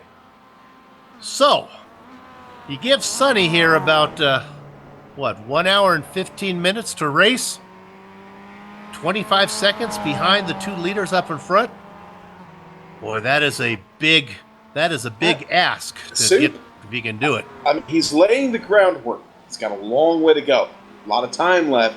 His laps are right now Right. about a second, almost a second and a half faster than Hartley up in front of him. So it can be done. Like I said, we've got a ways to go here. This is, last time I checked, this is still a race, and anything can happen to the guys in front of you. You just got to be patient, be steady, and hold your line. Well, when it's funny. It's kind of a glass half empty, half full type thing. It would not be unreasonable to see Sonny win one of these races by 25 seconds. So I guess this is harder for my brain to conceive him making up a 25-second gap. But we will watch that interval between those two leaders, Hartley and Stevenson, and then see what Kanchan can do. He's got a lot of time to do it. Well, and okay, and they're four laps off on pit cycle. Okay, Right. So, Soup, I got to be honest with you. I think that last pit stop and when you decide to come in and how much you're going to need to get out of it, I think are going to be really critical here at this point. I think there is time to be made up by Sonny. Okay, for you guys scoring at home or even if you're watching alone, why don't you mark this down here? I'm going to say it's 1 hour and 16 minutes left. Let's call it right there. 1 hour and 16 to go. That interval is 24 and a half seconds. We'll come back and check it maybe in another 10 minutes and see if it's shrunk from 24 and a half.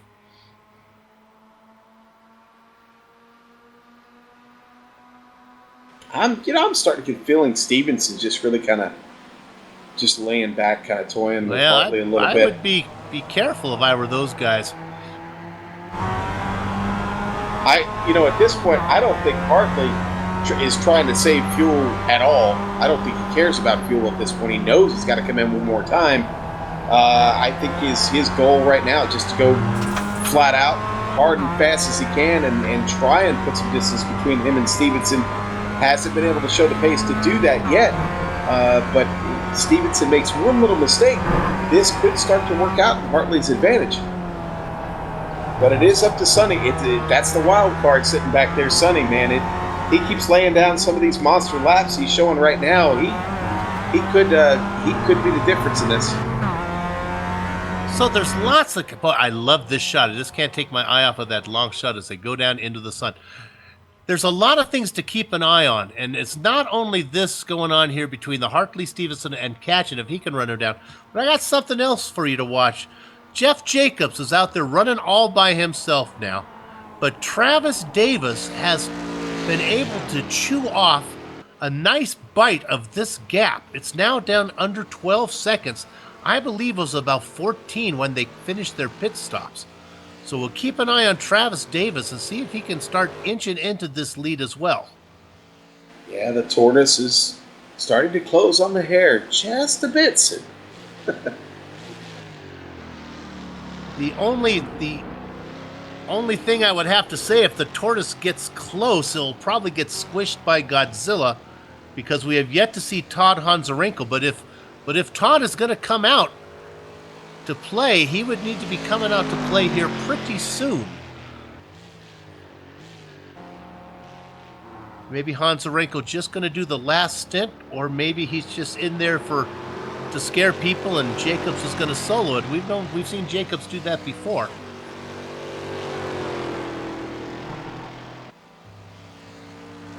And Ford has dropped 13 seconds behind Davis now.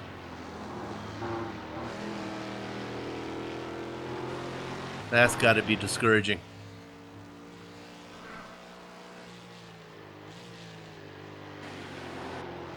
Hartley back here still holding down the lead, but had a little bit of trouble coming out of the hairpin, and James Stevenson really getting attacked. He really just kind of backed off a little bit and let him get control of the car.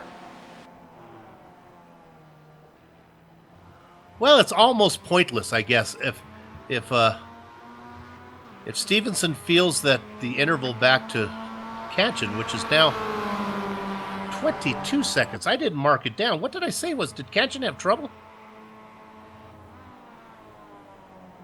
Was it? I forgot what I said it was when I told all you people who were scoring at home, tell me what interval I said there. Well, it was at 1:16, and it was at 24 Was it- seconds. I Okay, think. that's so now it's 22 just from 6 minutes ago. So Yeah. Canton is coming, and that's Yeah, why but- that's why I would say, Sean, if I was, I know Hartley and Stevenson are out there just having a nice, Saturday night drive or Sunday afternoon drive, depending on their latitude. These guys got to be careful here.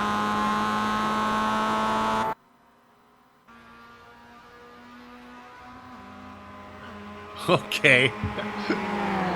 This is the Global Sim Racing Channel. What we'll do right now, this feels like a good time to take a break, so let's take a break here, and we'll be back in just a few minutes.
This is the Global Sim Racing Channel's coverage of the grand finale, the final race for Season 7, in the Continental Endurance Sports Car Series here from Sebring. If you're a fan of slow-paced, dramatic drama that is slow burning, a nice slow burn, I've got a couple things for you right now. Bill Soup's on here with Sean Crackers Ambrose. Let's first go ahead and talk about the Mustangs out in front. Right now it's Jeff Jacobs. He is out there leading, and in fact, his lead is shrinking. Now it's under 10 seconds as the Flying Tortoise, Travis Davis, beginning to run him down with an hour yet to go and one stop. Still lurking for Extreme Motorsports 2 is the possibility that Godzilla gets in the car in the form of Todd Hanzarenko.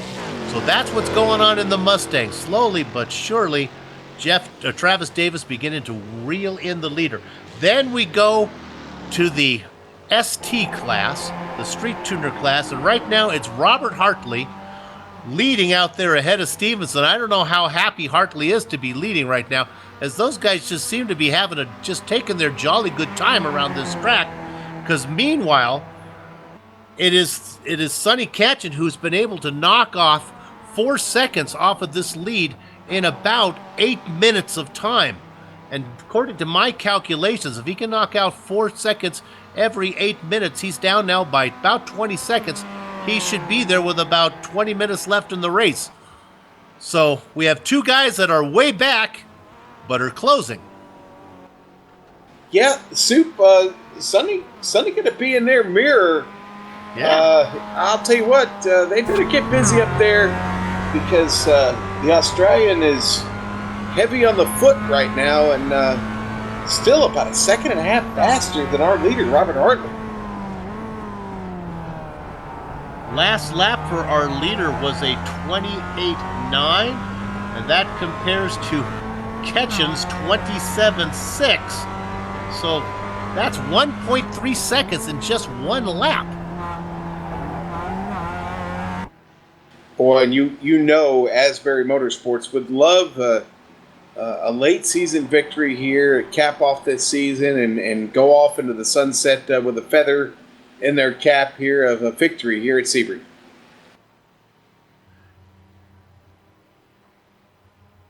Oh, we heard somebody just put it on the inside wall, but I can't see who it was. I heard it over.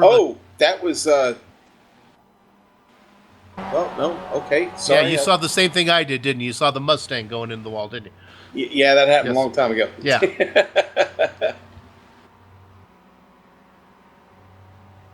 So the race stewards found it, but we cannot. So I apologize for that. I think everyone is still out there racing, though. Yes, at the moment, everybody is. Nobody in the pit. You know, that's one thing that's been great so far, Soup. We haven't had any attrition today. Oh, thank goodness for that. We didn't have much room to play with us that way. And let's go ahead and then let's leave this battle here. We can watch, I'm telling you, can watch Hartley and Stevenson run in position for the whole time. I don't think Stevenson's going anywhere unless Hartley actually pulls over. I think that's the only way Stevens is going around him right now. Let's go ahead and look at Chris Hewson. He's still out there doing solo effort. Hey, Chris, we love you, buddy. Thanks for being out there.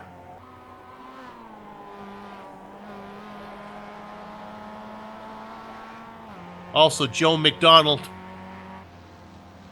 racing. Team Scum.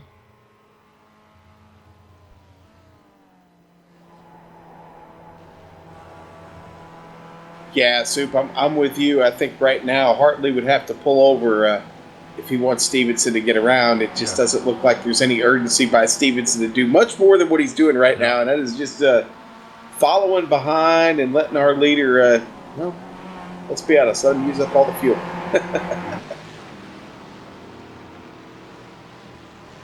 They are. Now, again, you know, that 49 Motorsports A car is on a much different strategy than everybody else. Got to watch out for that. Oh, Stevenson taking a little look to the inside there. Coming through Le Mans now.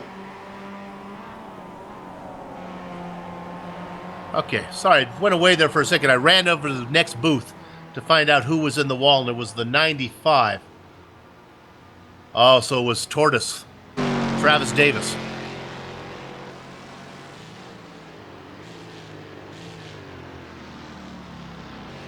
It was quite a while ago. I'm not sure if we're going to be able to find that one, Director. Okay. Director's going to see if he can look for this one. Where I went over and talked to the race stewards who were following. Said he put it on the inside wall. We're not sure if we're going to be able to get it, but we'll give it a shot because, honestly, we don't have that much to do right now. There, give you a great shot of the Tortoise. But nevertheless, his lapse time, we gave it a shot. His lap times are still pretty good, and that's what the race stewards were saying as well, that he was able to keep pace. Only 9 seconds behind Jeff Jacobs. Sean, this would be quite an accomplishment for Flying Tortoise. They were running back in third. They had the 2 extreme guys ahead of them that had better pace. They've got rid of one, thanks to Kevin Ford looping it into the inside wall, and now they're running down the other one. Yes, they are. Again, it's all about that pace, and Jacobs has still got it. It's all about taking care of the car, Soup, as we approach the 1 hour left to go mark. And that interval from Stevenson back to Kanchan now is 18 seconds. We believe it was 24 when we started to talk about it 16 minutes ago. So it took him 16 minutes to run that off, talking to you through one ear and listening through the other, as I hear that the 49, I guess, is going to be coming in for a pit stop pretty soon, is what I'm hearing.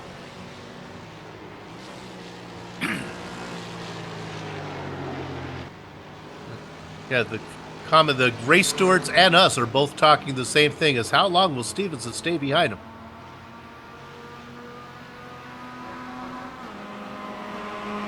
Well, Hartley done a really good job so far of keeping the car on track and up to speed.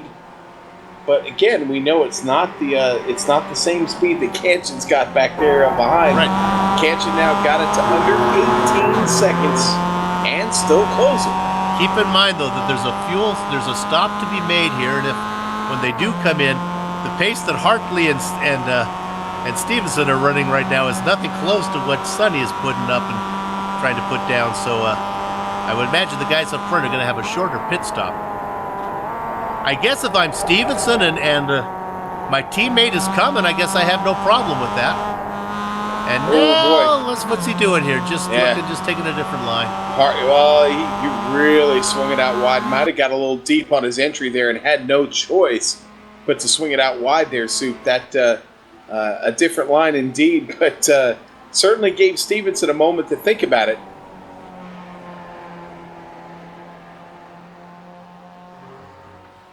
What I will try to do here is let's go ahead and look at our leaders. He's coming up on the back of Chris Hewson here.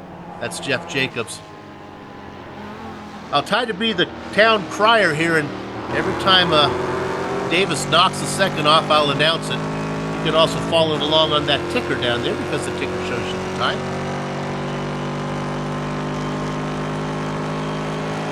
And here we go as Jacobs makes quick work of Hewson, running 5th overall in class, doing the solo effort today.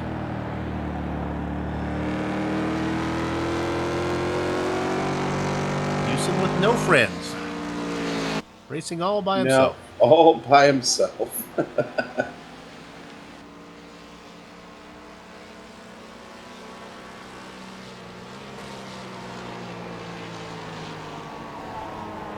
It's really just one small section of the track that separates our leaders from Sonny Kanchan right now in the ST class.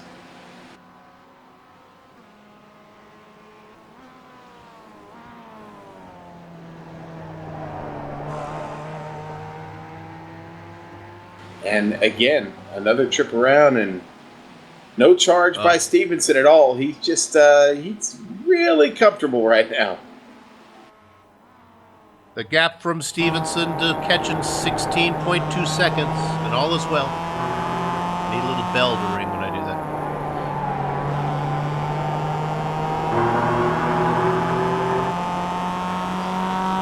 16 seconds.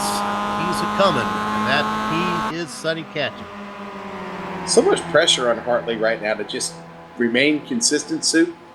You know, it's easy to sit here and watch and talk about, but actually being behind the wheel, you got a tough customer behind you, and James Stevenson. You really have to try and be perfect on every lap, and we don't live in a perfect world. And even right there, you saw it. Hartley having a little trouble there on the exit of Sunset.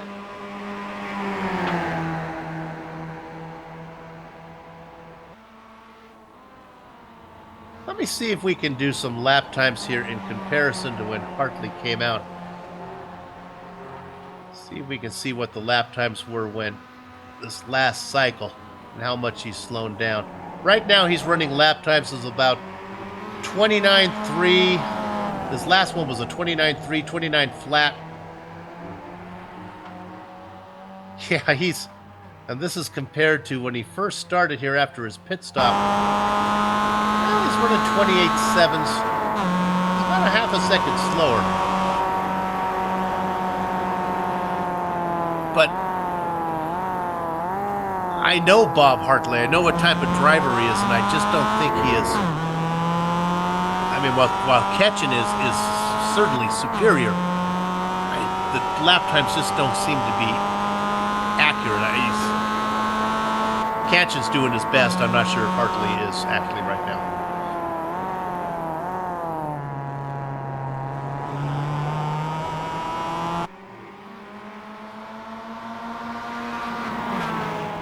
Well, It's I said under it before. 15 seconds now. Go ahead, Sean. I said it before. I'll say it again.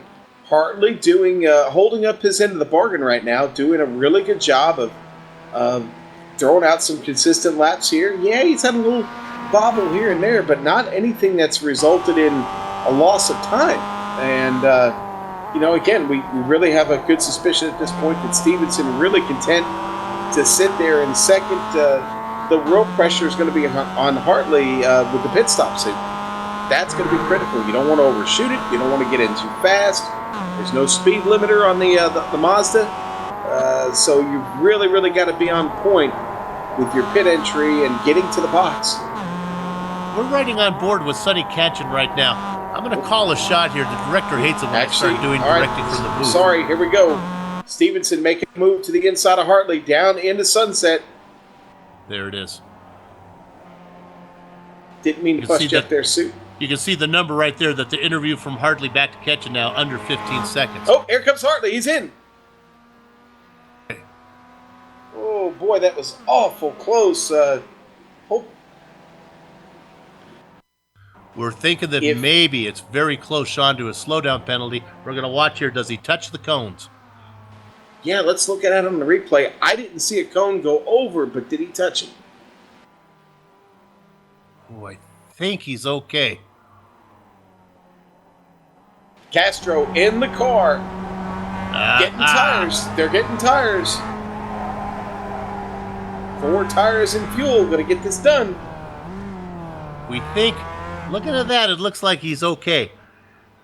And while this is going on, I just want to update you on this Mustang battle. Jacobs, now his gap above Davis has shrunk to 5 seconds. In fact, if we can go on board with the Flying Tortoise, he can actually see him. He's way up there. But there you can see that little dot on the screen going off to the left. That's what Davis is after. Yeah. And Davis. We'll stay on it. Castro. That's Castro right in front of him. Just come out of the pit. These are two guys. Remember that inside Davis's helmet is an organ that has been saying, "Let's go, let's go, let's go, let's catch that guy." And now he's caught up to Castro. He's going to be not in the mood to waste any time behind this little pesky MX-5, and he gets around him quite easily.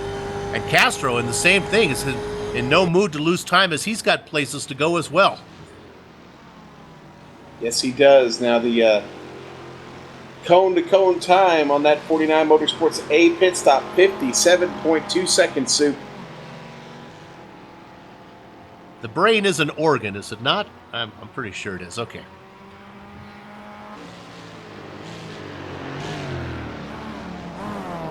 So let's just update you then. So Jacobs to Davis right now. The interval is 4.5 seconds.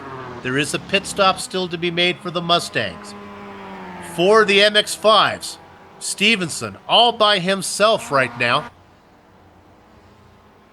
About 14.6 seconds ahead of his teammate Sonny Katchen. Again, pit stops to be made for both of those drivers.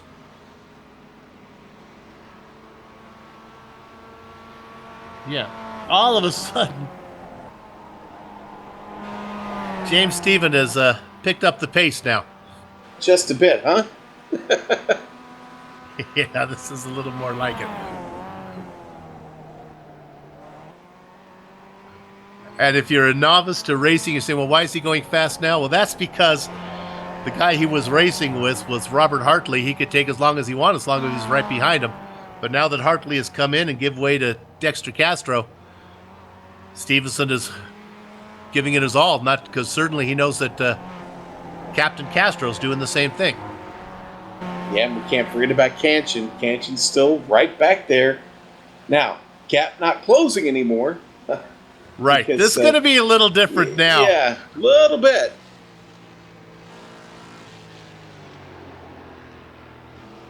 Okay, and we have a Mustang coming into the pits. Looks like that's Jeff Jacobs. Jeff, of course, is already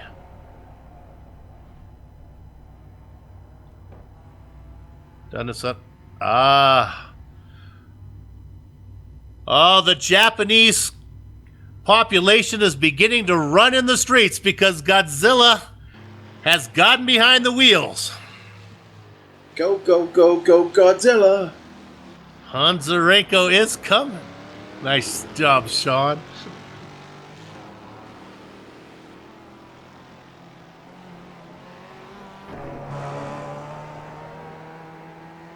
So, Extreme Motorsports 2 has his big gun in there. Flying Tortoise out there now. Trad Davis. Go ahead, Sean. No, I was just going to say this would be a good time to have one of those sound bites of the Godzilla scream. Would be. Travis Davis hoping he can at least be Mothra.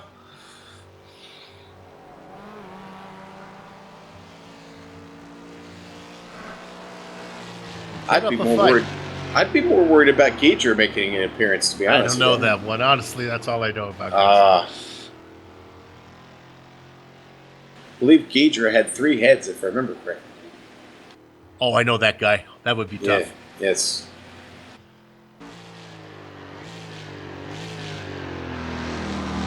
Well, when you're talking about 3 heads, I think really you're talking about 49 Motorsports right now. The A-Team, as they have the 3-headed monster of John Deuce Allen, Robert Hartley, and Dexter Castro. Castro doing this final stint.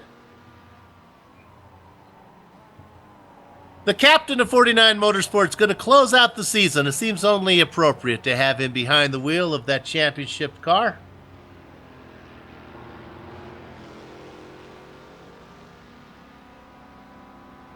All right. The fuel has run out on the Flying Tortoise rocket. He is in right now in that Mustang.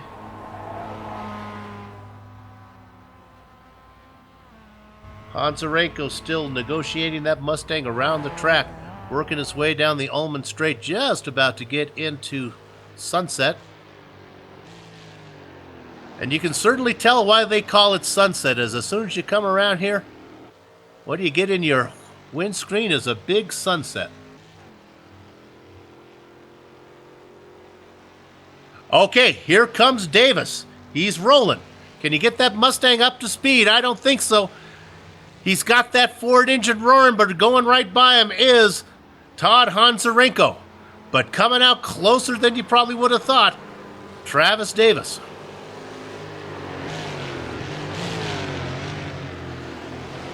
Boy, things really spread out here.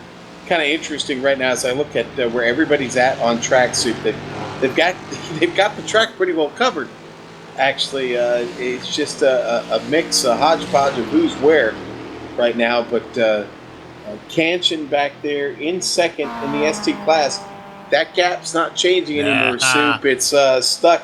He's stuck at just under 15 seconds right now and not able to close because James Stevenson is, he's got the pedal to the metal right now, baby. Yes, he does. And it's the real question is, how does that interval compare between Castro and Stevenson? Because remember, they were neck and neck when they came in. Why don't we go ahead and maybe give you that interview if I'm able to do that. It looks like Castro is about 1 minute and 9 seconds back. Castro about a second slower than Stevenson last lap. So, that's not looking good for the 49 team. Sean, we talked about it. I mean, Kanchan is fast, but he wasn't as fast as what was going on there with those two guys when Hartley and Stevenson were taking their time. So, yeah, and what we're going to expect here on these pit stops ahead for Stevenson and Kanchan is, quite frankly, they're not their delta. What we're thinking is their delta is going to be a lot less. It's just the time difference going to be really, really tough for Dexter to make up, especially with him now just getting around, turning a 2:31 suit. Well, Dexter's co-driver was Hartley, and as try as he might, he tried to not be the lead the whole way, but Stevenson would have none of it. And Castro just had an off. We'll see if we can find it.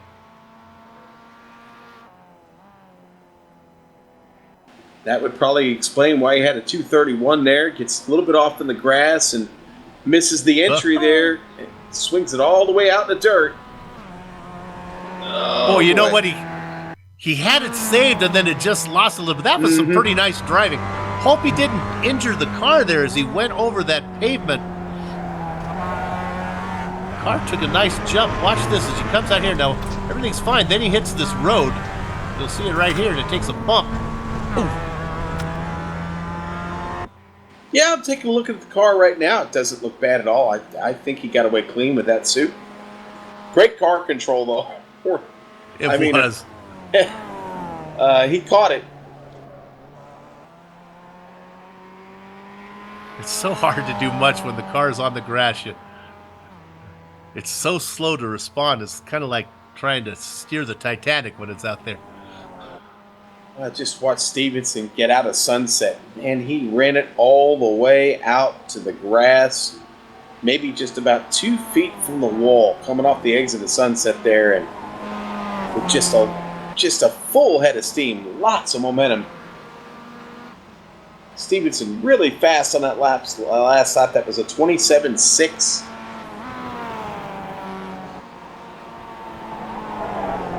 And you see there on screen, Kanchan just not catching him.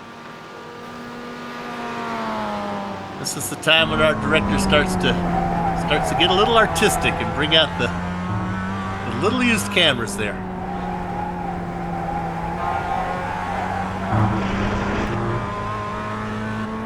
Well, as it sits right now in the ST class, you've got an Asbury Motorsports podium.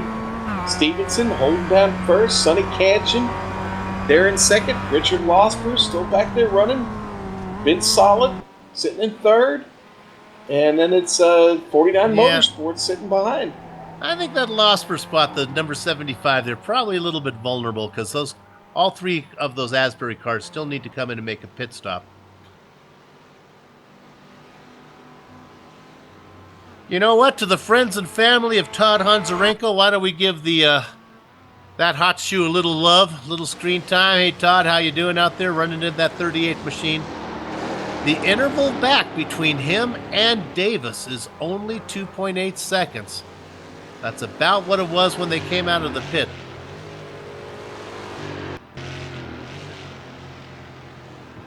Listening to our commentator, somebody having a little trouble finding the turn 1 apex. That's very funny. That's the same thing I talked about.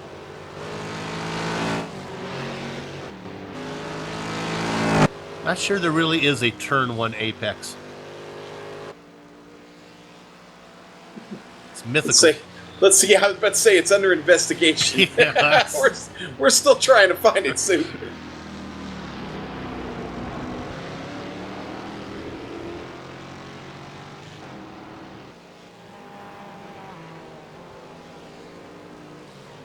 Yeah, since James Stevenson's turned up the wick, once Hartley pulled off and gave it over to Castro, that interval between Stevenson and Kanchan has been basically the same, holding at 14.6. Yeah, it's stopped closing. Yeah. Altogether, just stopped closing. I'll tell you what, these guys will be getting into a window here, though. Our top three now working lap 18 on this round of fuel. Going to be interesting to see how much further they can go. Soup now just about at the 40-minute mark. We're getting there, almost time to start thinking about that. Stevenson, you can't help but to think, just kind of hanging it out on the ragged edge right now. He really would like to open that gap to Kanchan if he can, but as long as Kanchan's not closing it, I'm short of a mishap in the pits, he knows he's safe. Joe McDonald gets that final pit stop done and dusted. He is good to go the final 41 minutes. Having a nice run.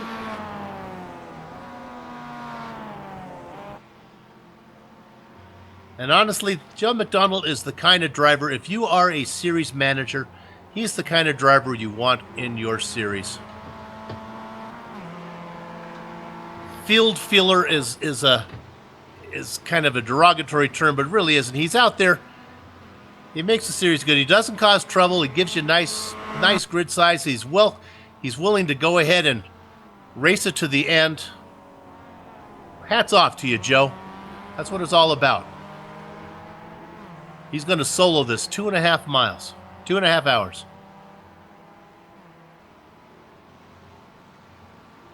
Yeah, I don't care what series you're in. That's tough to do in any series, any car, Soup. It requires so much focus throughout the run.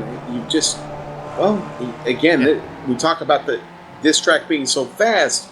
Losing time here, not an option. Really isn't. And the only way to be fast here and continue to be fast is laser sharp focus. So hard to do over 2.5 hours. It's about 4 hours from LA to Vegas, and I have trouble keeping attention on that one. And that road goes straight. I can't imagine doing it like these guys do. Nice job. As we see Richard Losper getting around right now. Remember, Richard still needs to make that final stop.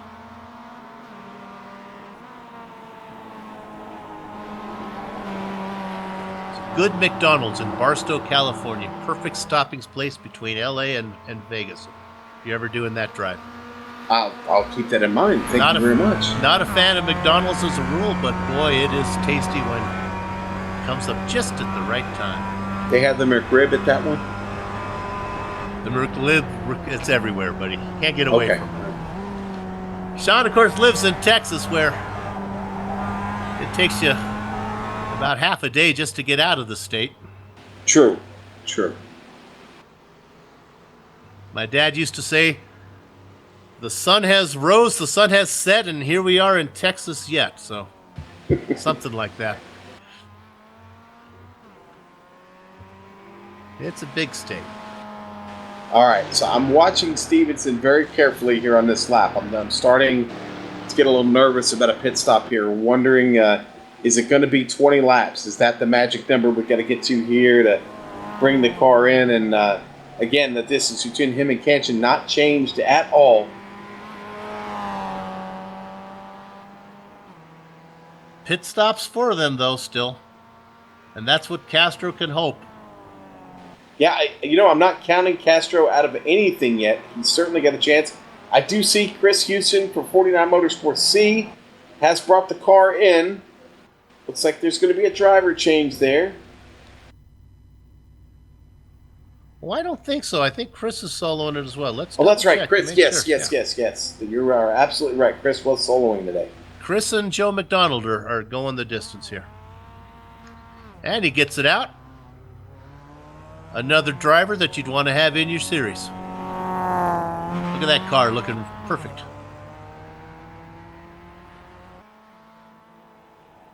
All right, Stevenson making his way down Ullman now, getting ready to head into Sunset.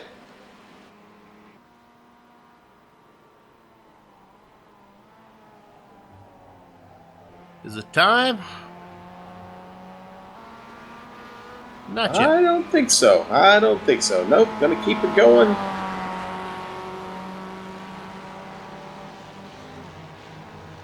Boy, I'll tell you one thing you don't want to do here, Sue. Don't cut that fuel too close. I don't think we have to worry about anybody here in this race currently, but not a track you want to get caught out on somewhere, maybe like down in a hairpin or back on Fangio or something like that. That's a long tow around. You know, I just want to talk about something real quick. Let's go to Travis Davis. One of the mistakes that sometimes I make as a commentator is just assume things are going to happen based on my knowledge of the drivers. I just kind of assumed that Hans Rekel would pull away here, and that really hasn't been the case. After that pit stop, the interval was about 2 seconds, and Travis Davis has done a great job of staying on the back of Hans Rekel right now. Hans Rekel coming on the back of Dexter Castro. So we got a little bit of a intrigue going on right now. Shouldn't be much trouble for Todd to get around Dexter here on the main straightaway. But I got to give a tip of the hat to Travis Davis, who's been out there for 2 stints and able to hang with Hans Rekel. If only Davis could have got out just a little bit faster on that pit stop, we'd have some real racing to watch. Yeah, I think we'd have a different story on our hands right now. Absolutely. Because then you could have Davis playing some defense, and it would be interesting. But what is it? He's close enough where he keeps Hans Rekel honest, where he has to not make a mistake, and we've seen that happen. Todd's not invulnerable to making a boo-boo out there. I don't mean hey Yogi. But what about the Ranger? See, I'll tell you what, Castro's not doing anything to hurt his chances right now. He is got pretty good speed. He had that little mistake here a few laps ago, but aside from that, again, doing what he can to kind of keep it close. It's going to make it interesting here with this pit stop coming up. Well, he's got that 14-second window to fall into. In fact, talk about it right now. Here comes Boomerang right now. James Stevenson coming in for his stop. So is Kanchan going to come in as well, or is Kanchan going to go out there and lead a lap? Sonny's going to lead.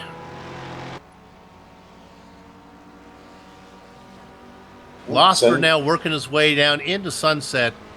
Castro with an incredibly long way to go to get to the pit lane.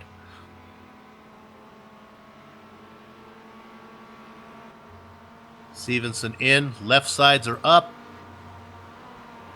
That yellow and blue Asbury Motorsports machine. There we're looking there at Losper right now.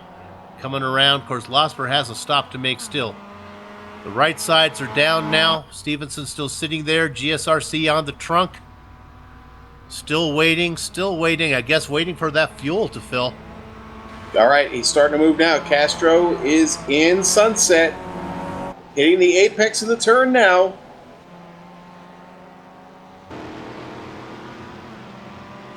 And Stevenson getting out comfortably ahead.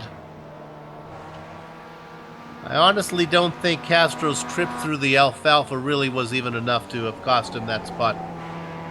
Looks like it's about 15 seconds back from Stevenson to Castro right now. Of course, these drivers are racing right now in third position, with Losper out in front and Kanchan leading the way. Yeah, and that pit stop for Stevenson, that was still a 57.3. So right on time with Castro's pit stop much earlier. 57.2 for Castro, 57.3 for Stevenson. And of course, Castro's had a driver swap in it as well. That was the Hartley-Castro swap, so pretty impressive there.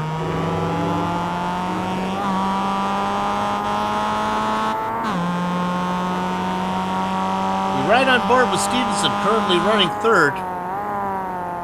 How about we go to Kevin Ford right now? This is an interesting battle. We have an injured Ford trying to get around a very fast and healthy Sonny Kanchan. Look at that Ford. The nose on that Ford is just... like he's been in a boxing match. Let's see what kind of top speed the Ford can muscle here. He has absolutely no arrow at all. And there he's going to power that Ford just by brute force around the little Miata.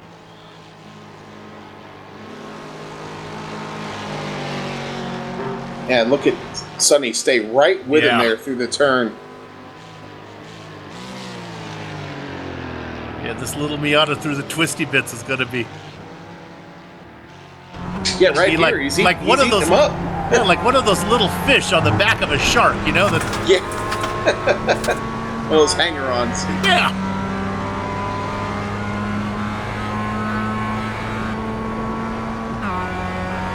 Hanging on like a barnacle suit. Well, we talked about a tow. Sonny probably getting a tow now because that Mustang probably just slow enough where Ketchum can hang into the back. That Ford punching a big hole for that little Miata to get behind.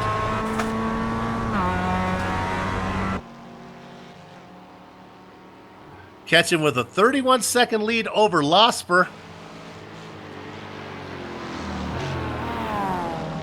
And about a 37-second lead over Stevenson. Going to be and Stevenson caught back here with some Mustang traffic. You know, it's making it hard on him.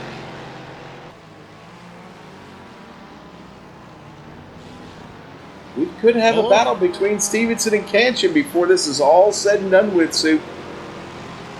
It's going to be awful close. Stevenson about just under 38 seconds back. That's Joe McDonald, that NX5 you saw in the foreground there. And then in the background, that was the yellow and blue, the orange and blue of Stevenson. They got around from Travis Davis. Remember, Davis is still in the hunt, as the interval to Honzarenko is 2.7 seconds. So close, but yet so far for Travis Davis.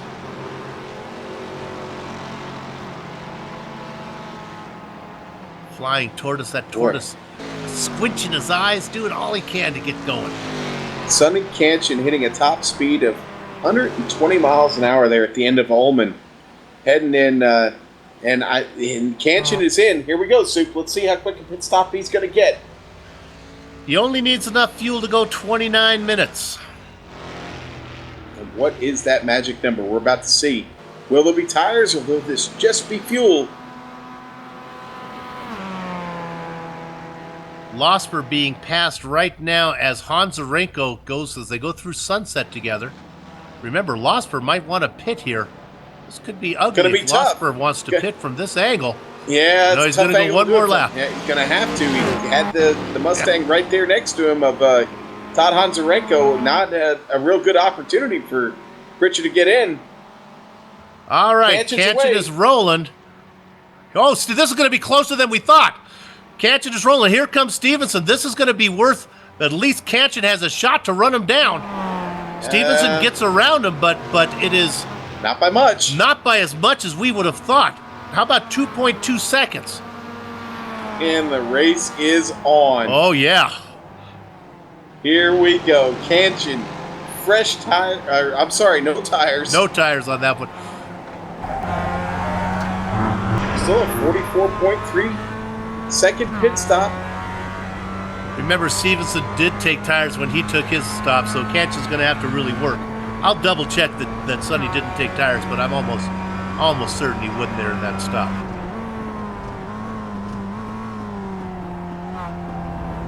Looking to see if his car goes up. No, I don't think it did.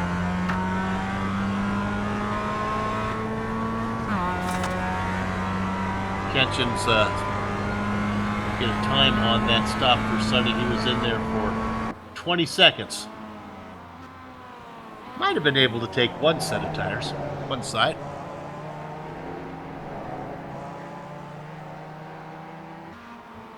Okay, don't forget about Castro. He's just over 14 seconds back. He's got to start turning some better laps, and he's got to hope for a little bit of help in front of him. But well, if this Asbury Motorsport battle heats up a little bit between the 74 and the 75, Castro might be able to. The seas may part for him, and Castro might just be able to get a free win on this one. Kevin Ford with some trouble, apparently getting down to Ullman.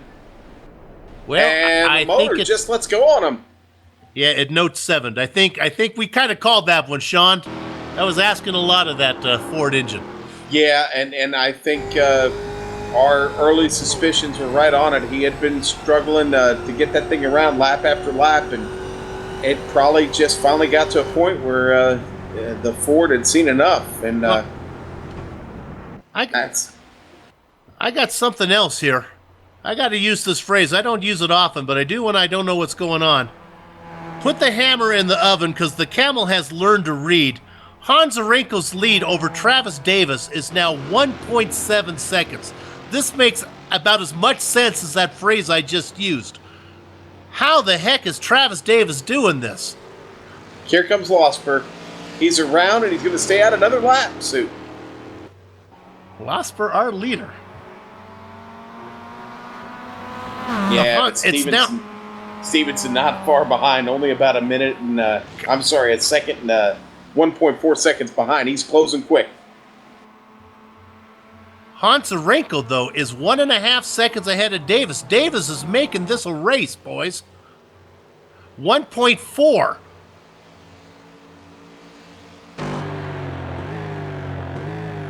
Oh my goodness, he is right there. Is there something wrong with the 38 machine?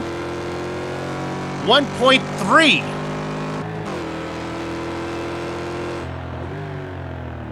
He is in the tow. Buckle up, Travis Davis.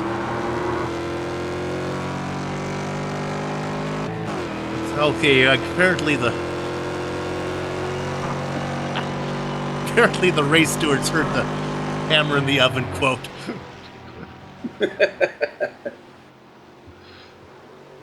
1.1 second. This makes no sense to me. I don't believe what I'm seeing. Godzilla is in a tutu right now. It is what I thought was invincible. Here comes Travis Davis, the flying tortoise.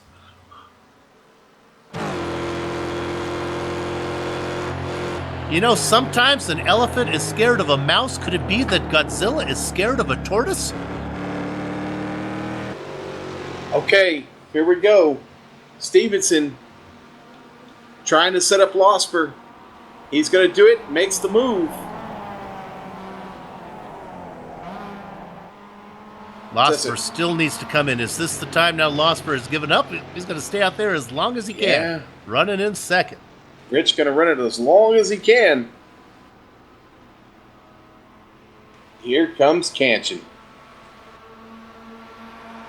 Lurking back there. Just really just putting in some good solid laps right now. That one just a little bit slower than our leader Stevenson. Not by much.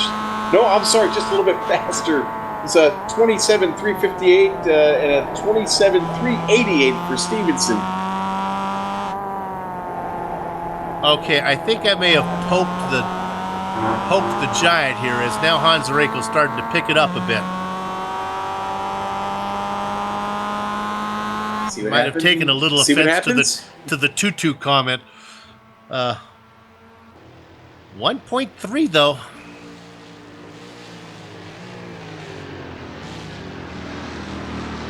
I wouldn't put it past Todd just to be minding the gap. Or is he short of fuel? So many things that could be happening right now. 23 minutes to go, and we still have good racing going on. Hans Arenko with a 1.4 second lead over Travis Davis.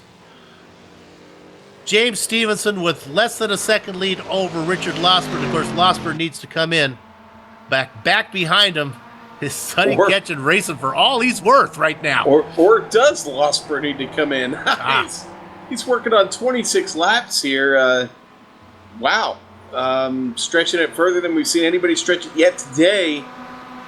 And you know what? They're perfectly set out where Losper is just in the toe of Stevenson, and that's allowed Ketchen to get in the toe of Losper. It's kind of like it stretches out the draft another car length here, because as Losper hangs on to the back of his fellow Australian, well, they're all Australian, here comes Kanchan. 3 Aussie drivers out there. All with a trip down Ullman into Sunset now.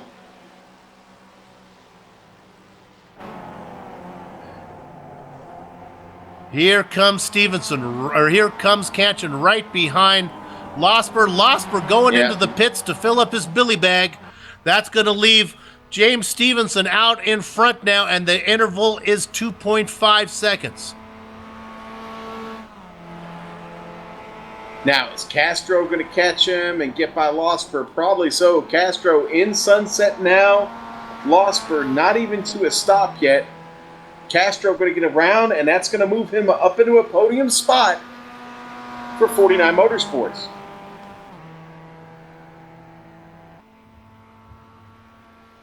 Stevenson with a 2.8 second over Kanchan. But with fresher tires. Remember, Stevenson took 4. Kanchan out there took none on his last stop. Godzilla has gotten angry now and has stretched the gap to 1.8 seconds over Davis, but Davis can still see him. All right, Losper is out of the pit. That's still a long pit stop. It's still a 20.8 on the stop. Just getting fuel. But, that's the thing about the Mazda, Soup. They take forever to fuel. They really do. It's a very slow, little tiny fueling nozzle. car. Yeah.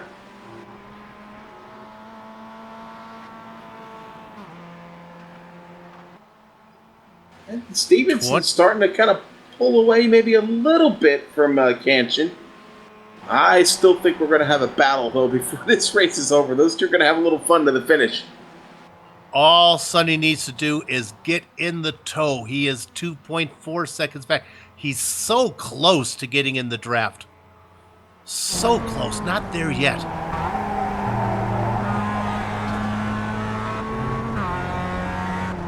Yeah, this is for bragging rights between these two at this point.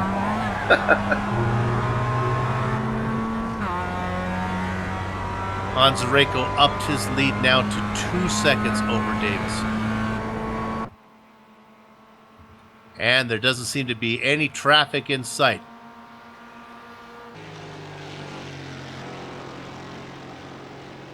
But what he is, Sean, is when you're within 2 seconds, you're close enough that if you make a mistake, you can capitalize on it. Striking distance, sir. Striking distance. 2 seconds between Honzarenko and Jacobs. Davis. 2.4 seconds between Stevenson and Kanchan. We've been racing for 2 hours and 10 minutes. We only had a handful of cars. And we still have a handful of cars because nobody's dropped out soon. Well, my class isn't doing so well. We only have 2 Mustangs out there right now. Yeah, and tough break for Ford. The early damage caught him, and he was able to keep the car out for a very long time, but it just finally gave up on him. And I'm going to suspect, we don't have an official word, but I'm sure it had everything to do with that cooling system on that car being beat up just a bit. And I'm sure the temperatures were running high, and he was having to manage that every lap. And it finally just let go on him there in the toughest part of the track for a motor here, and that's Ullman Straight. Or maybe he just got frustrated and didn't want the reputation of a quitter and blew it up himself. That's always a possibility.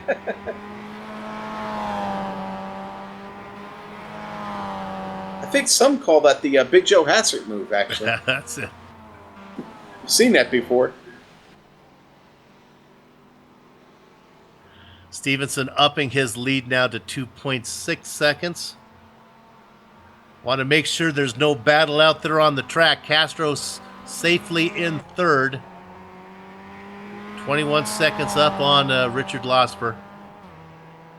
36 seconds up on Chris Hewson. Again, tip of the hat to Hewson and McDonald. These guys running out there, just doing it Bless you, boys. Bless you. We'd have nothing. That's just two more things that we can talk about here. Sean, I don't think we had to dip too far into our bag of tricks to call this race. It was pretty exciting. No, Soup, they kept it interesting for us all day for sure. And well, listen, one of the truly great things about endurance racing is there's always something developing somewhere on track, whether it be strategy, guys racing for position, or racing for time. Those trips in and out of the pits and trying to beat your opponent to the pit exit there. There's been plenty of strategy played out today, and it's led to a pretty exciting race with a thin field. Just an observation here. I think Canchin's running out of time. I think Stevenson's kind of maybe playing with him a little bit at this point. It's 2.5. He's lost about a tenth of a second. Here's the interesting news, though, for 49 Motorsports back there for Houston and for McDonald. They each picked up a position overall as they have gotten around now the blown engine of Kevin Ford. So overall, Houston up into 7th, Joe McDonald up into 8th. I can't believe there's only 16 minutes left to go in this race. We have logged some miles here at Sebring today, but these last few miles to get this race finished going to be interesting. I'm not going to count Sonny Canchin out yet, but I'm going to say his laps are numbered, Soup.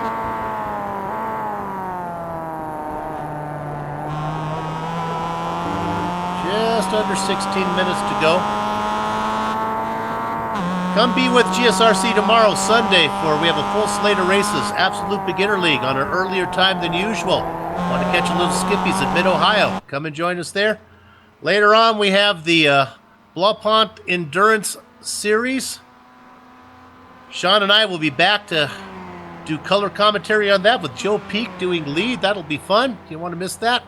Then later on, Sean and I will be back for the We Stand United League, their penultimate race, the final race of their 10-race chase before the grand finale Final Four. So we hope to see you somewhere down the road. Yeah, if you haven't had your fill of soup and crackers by the end of this weekend, you're just not going to get it. Right. We are present and available, sir.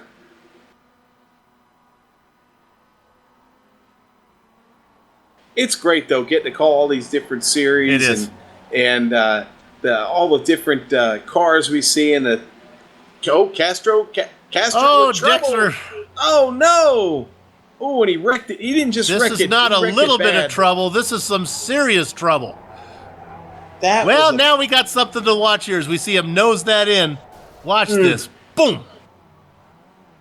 Wow. And He that's heavy damage on that Mazda. He is Let's still look at out it on there. board.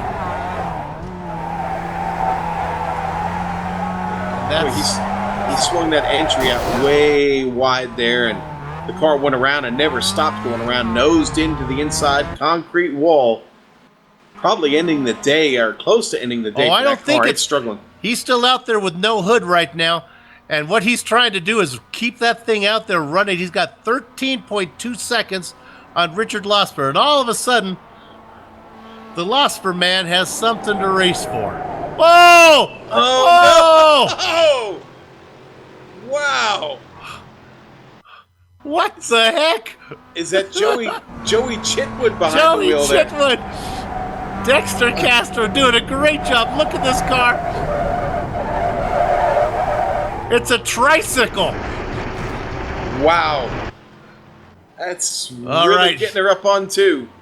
13 minutes to go. The interval is 6.165.9. Oh, go ahead and we'll stay on it right now, as honestly there's not a good battle on there.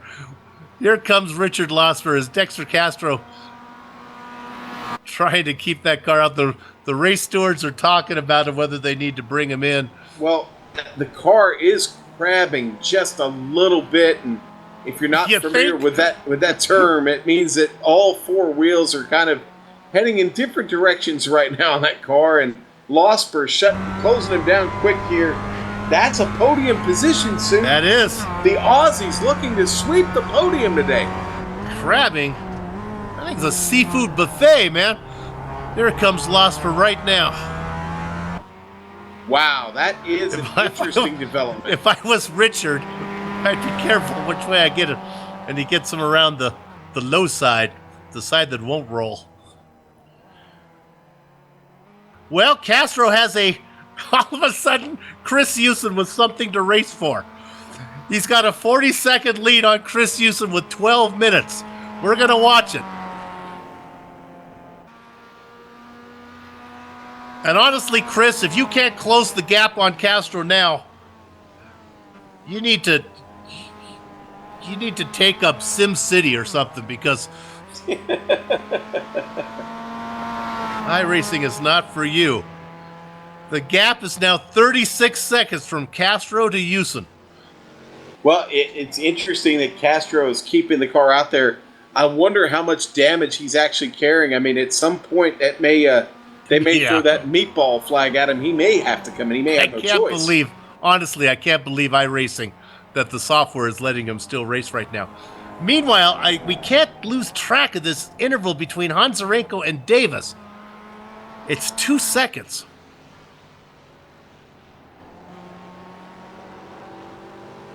The race stewards are still talking about what to do. I'll make the decision for you guys. Leave them out there.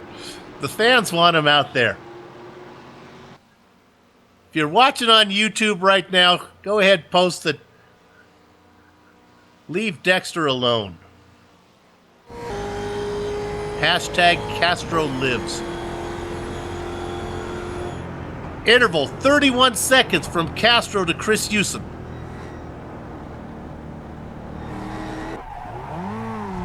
Oh, he spun it. Yeah, he did. Castro with a little bit of trouble there. He actually didn't spin it. The car kind of half rolled. This is really fun to watch. I love it. I don't think anybody loves it as much as our director right now. His teammate. It's too good. 23 seconds, Castro to Houston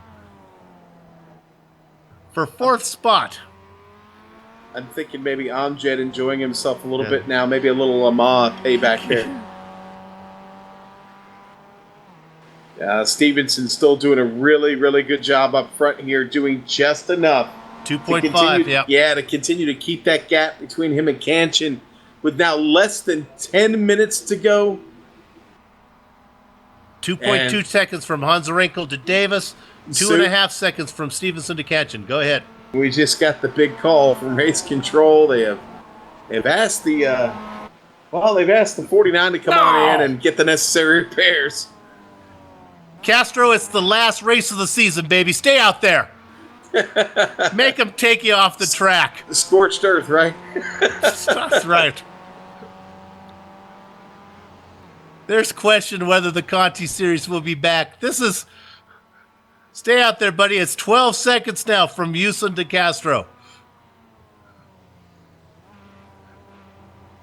He's turned in legitimate lap times. He's coming. Let's see what his lap time. Let's see what his Castro's last lap time was. Houston closed it down to about 10 seconds, Sue. 8 minutes to go. Well, now here comes an issue, and this is where you kind of start to think that maybe the race stewards have the right idea, because here comes Honzarenko. And all of a sudden, he has no idea what he's coming up on. Oh, guys, Dexter Castro going to be obedient and bring that twisted Mazda down into the pit lane. There was a time where that young man would not have done that. I love you, Dexter. So what does that mean? Chris Houston moves up a spot. Team Scum, Joe McDonald. Let's stay on this, and I'll call the pass when it happens. Now, McDonald going to still have a lap to make up there, though, Soup. He is a lap down. Oh, no. Is that... No, I believe he's on the same lap as Castro, though. Castro's shown 3 laps down. Unless that's because maybe he's already crossed the start-finish line.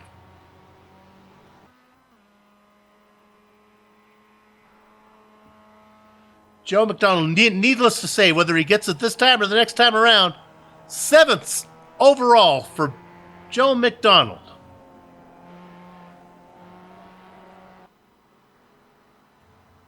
Well, McDonald heading down Ullman now.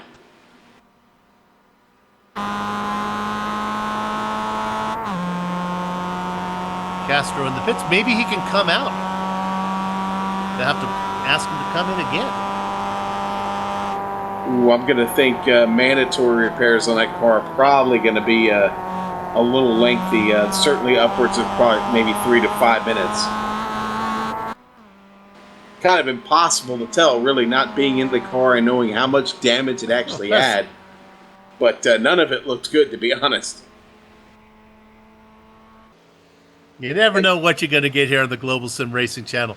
Kanchan doing his very best to try to one down Stevenson, 2.6 seconds. Unless the boomerang makes a mistake, I don't see him getting there. Hans Arenko frustrating Travis Davis now. The gap back down to under 2 seconds.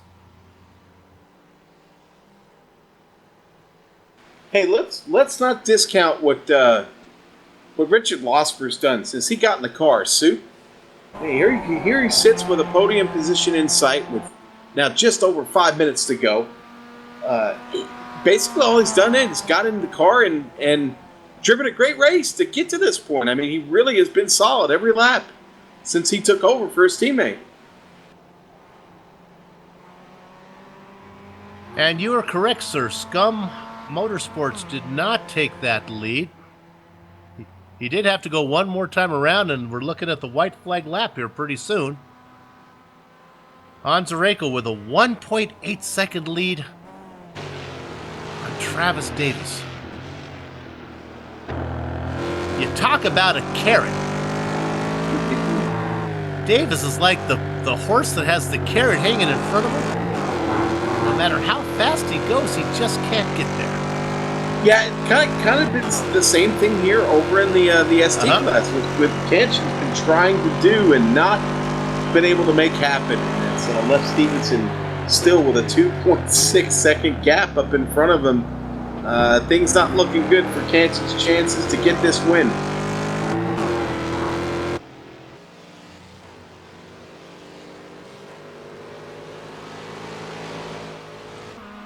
Extreme Motorsports 2 out in front.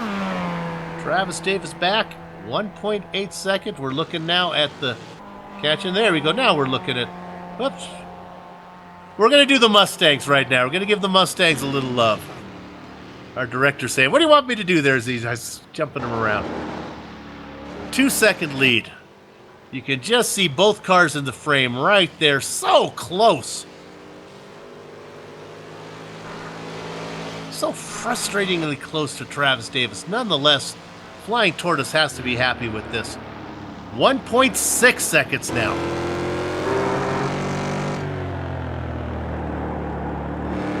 Just right there. You ride off the back of Hans Arenko.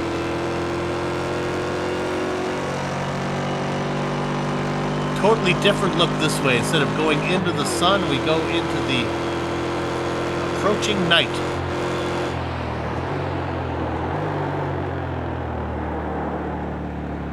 Go swiftly into the night, sir. Kanchan back here in second, still trying to go swiftly himself. He's knocked it down to about 2.3 seconds, Sue. Give it everything you have. This is it. The window is closing. Mustang just went across the start-finish line with 3 minutes to go, so I think we're going to go around this lap and one more, and we'll be calling it a night.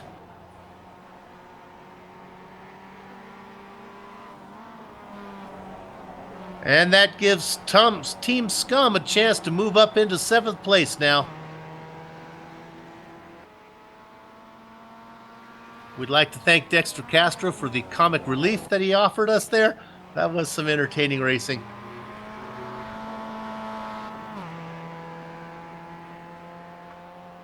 we believe that team, if my memory serves, 49 Motorsports, though, that team number 49, even though it's going to finish the race in the pits, should be bringing home the championship.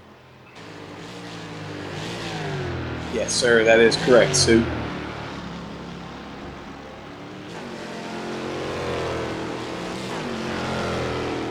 Canch and able to close it down just a little bit more that time, Sue. Oh, well, he knocked about 0.4 of a second off. Ooh, but you know what? Trouble out of one. He was off in the dirt all the way through the exit of one. It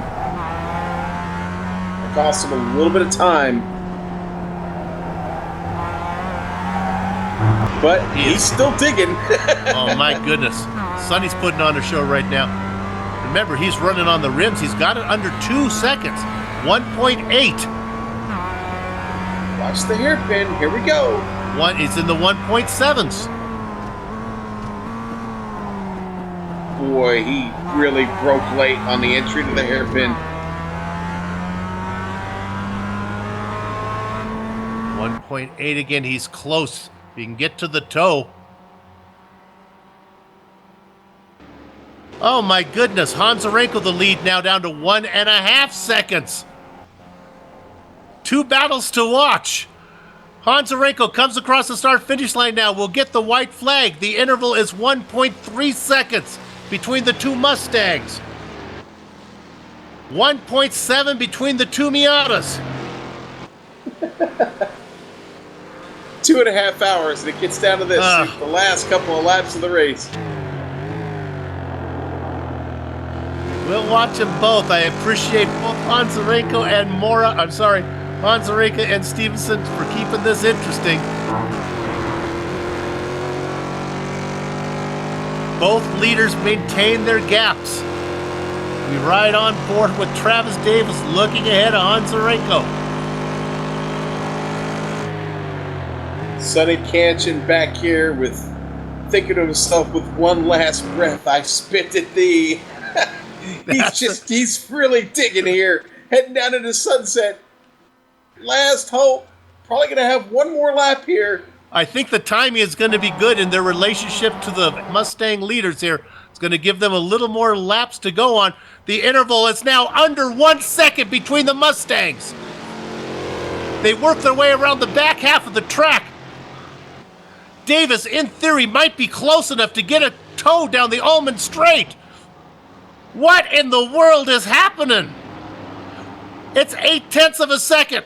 Not a great exit, though, out of that turn to set up the Ullman Straight.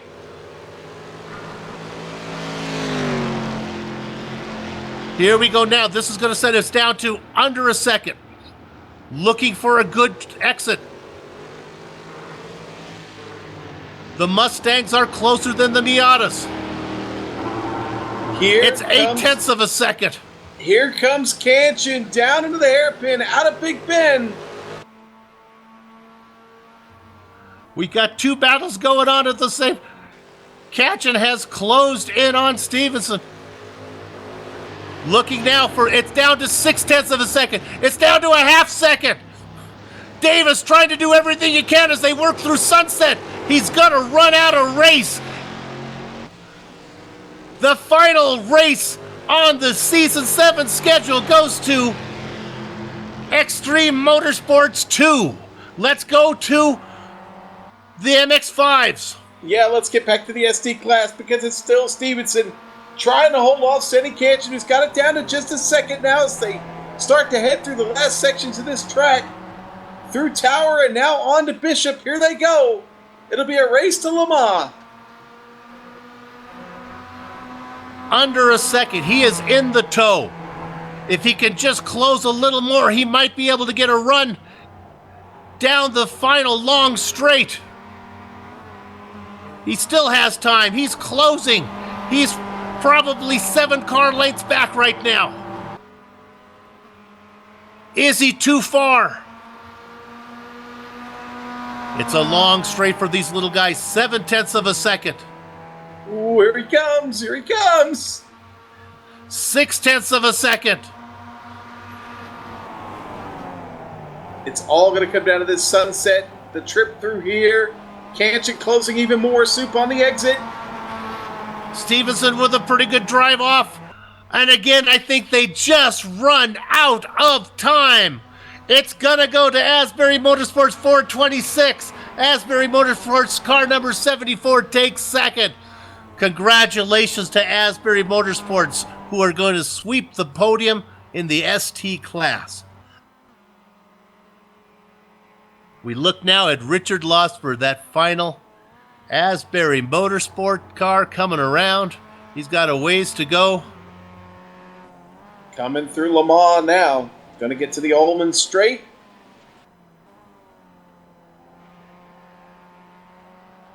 Get out the ice cream, because there's going to be some Asbury pie tonight. As Richard Losper brings it home for car number 75, Asbury's goes 1, 2, 3. 49 Motorsports C is going to run up in fourth. Team Scum in fifth. As we wait for Losper to bring it all the way around.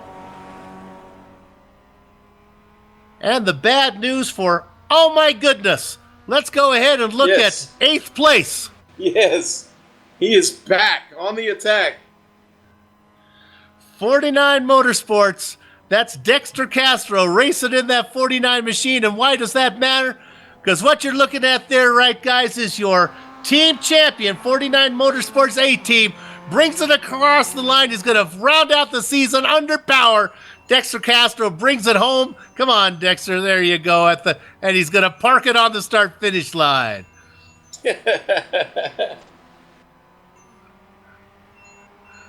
All right, this is the Global Sim Racing Channel. We watch Castro try to roll it.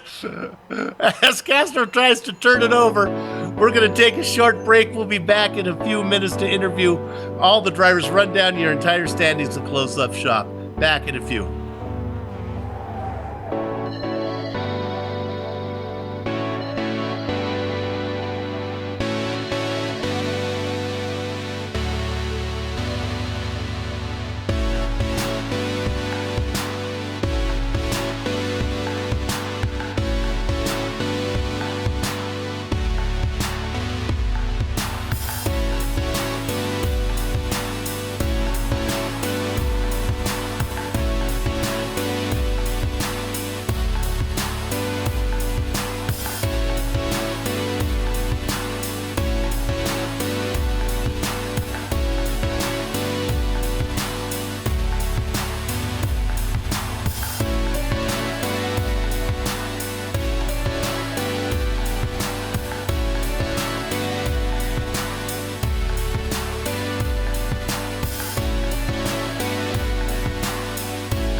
Welcome back to GSRC, and that does not stand for the Golden State Rottweiler. I don't know what it would be. Kennel. It is the Global Sim Racing Channel, and we're here covering the hijinks that took place here on the, my goodness, the Continental Endurance Sports Car Series. Continental Endurance Sports Car Series, round 10 of 10 on season 7, and it was a fun one at the very end. Let's run down your finishing order here. For the Mustangs, Sean, you're going to see Extreme Motorsports on top there. Todd Hanzarenko closing up shop on that one.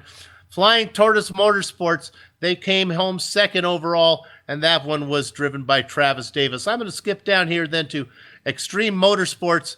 You saw them in the Mustang. That's Kevin Ford taking home third position overall in class.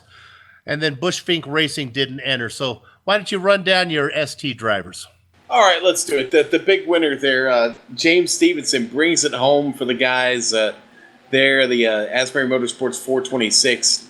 And then second place here in the ST class. Going to go to Asbury Motorsports number 74. And that was Sonny Canchin, doing everything he could there to try and catch our leader. Couldn't pull it off there at the end. Comes up a little bit short on the podium nonetheless. And to complete this podium sweep, Richard Losper, the Thunder from down under himself, going to sweep that podium for Asbury Motorsports and close out that team's day. And then we'll get down to 49 Motorsports C. They're going to finish fourth today. That was Chris Houston going solo. Great job by Chris today. And then just behind him there, Team Scum going to finish fifth. And again, another bravo to Joe McDonald there for also pulling a very, very tough 2.5 hour stint. And then the last ST class car today is the 49 Motorsports A entry. And, Dexter Castro closed out things there for us today and made it a little interesting, a little exciting there at the end, Sue. He did indeed. And now I'm going to be able to run down here. We're going to be able to talk to Jeff Jacobs. I wasn't sure if Jeff was going to turn it over to Hanzarenko here, but he finally did. Jeff, congratulations on the win. My goodness, Travis gave Todd a run for his money. Boy, I'll tell you what. We were talking a little bit on the radio after the first pit stops, and where I stayed in for the second stint, and unfortunately with that early spin, of course, TD was back there in about an 18-second deficit when we came out of the pits, and I said to Kevin, "Well, Kevin, do you think we should wait up and make this a 3-car race again?" And we decided no, 18 seconds was probably not a big enough lead on TD the way he drives, and just shows that kind of determination and speed out there on the course. Yeah, absolutely. And so he made it very exciting there. Congratulations on the win today. That's quite a few for you. That's only a 10-race season, but you've got quite a few. Not enough, though. I guess your team did not. Those Bushfink guys are going to get the championship on you. No, that's right. That's right. And a great job by the Bushfink guys there in that number 23 car. I think we're going to come up about 12 or 13 points shy, but I think that just shows the quality of this series and the racing that we've had all season long to have it play out over 10 races and come down to a dozen points. So that's terrific. And of course, the other team as well, the number 27 Bushfink car, also did a great job, and we certainly missed them today. But and then of course Mika had a commanding points lead in the overall driver standings. I think I'm going to hang on to second there, but a great season overall. Yeah, you got to be happy with second. Mika was hard to beat. He clearly was. I think he won first in class if there was something, because Mika was really on a planet all of his own. Yeah, no question about it. Hey, we also really appreciate the time that Richard and the marshals put into each and every race, and it didn't matter whether it was 3 cars running in a class like we had today, or the full field back in week 1 at Daytona. They just did a terrific job all season and made it a lot of fun for us. And to be honest with you, guys put on a good show. Sean and I and Amjad in the director's booth were saying, even though it was a small field, that's a pretty entertaining broadcast. I think everyone's going to have a good time watching this one. So, hey, congratulations on a good series, and we'll see if we can get the nuts and bolts worked out and see if we can bring this back for one more run. Hey, absolutely. Great. Thanks so much.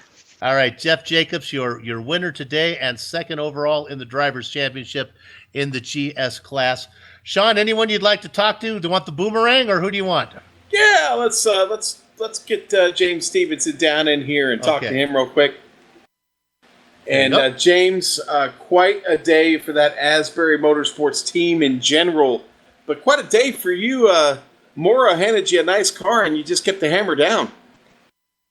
Yeah, he did a fantastic job backing up from his MWT win. He just came out, didn't put a foot wrong, and actually a little bit of strategy in the second stint there, sitting behind Robert Hartley, because if I'd have jumped ahead of him and done my pace, we would have pulled far enough ahead that Sonny wouldn't have been able to jump him, so I just sat behind, let him do his pace, and then that made sure Sonny could get ahead, and then it was a flat-out battle to the finish between Sonny and I. Yeah, a battle to the finish indeed. We thought Sonny had a little something there for you, but did he really? Were you just kind of playing with him a little bit there, James? Sonny didn't take tyres at his last stop where I did, so I was reasonably comfortable there. Yeah, and it was just a matter of taking care of the car. And let me ask, is there a tricky spot on this circuit for you that is always a problem? Oh, most of it. This particular car, you drive it into the corner a certain way and it understeers, and then you drive it in slightly different and it just goes massive oversteer. It's such a knife edge on this track, especially with all the little bumps everywhere. So you're basically fighting that throughout the run, and that's certainly the challenge that is Sebring. But, a great way to wrap up the season for 49 Motorsports. Again, you guys sweep the podium. Gotta be just really thrilled about that. In fact, Richard Losper, we pulled him in, and he finished on that podium as well. Rich, you got to be really happy about the effort from the team today. You know what? I have to say, as the league organizer for CESCS, I am pleased by what everybody's done throughout the season. The people who were turning up race after race, and my team especially, led by all the guys in there, Sonny Kench and James Stevenson. We were down and out for a driver for this race, and we pulled in a long-time team member. Hasn't had a race this season at all, Sergio Mura, and he said, yep, I'll come and race for you guys. So thank you to everybody. And James, great win. Sonny, Sonny is that exhausted that he was nearly fainted at the end of the race. He had to go, and it's a true fact. I believe you.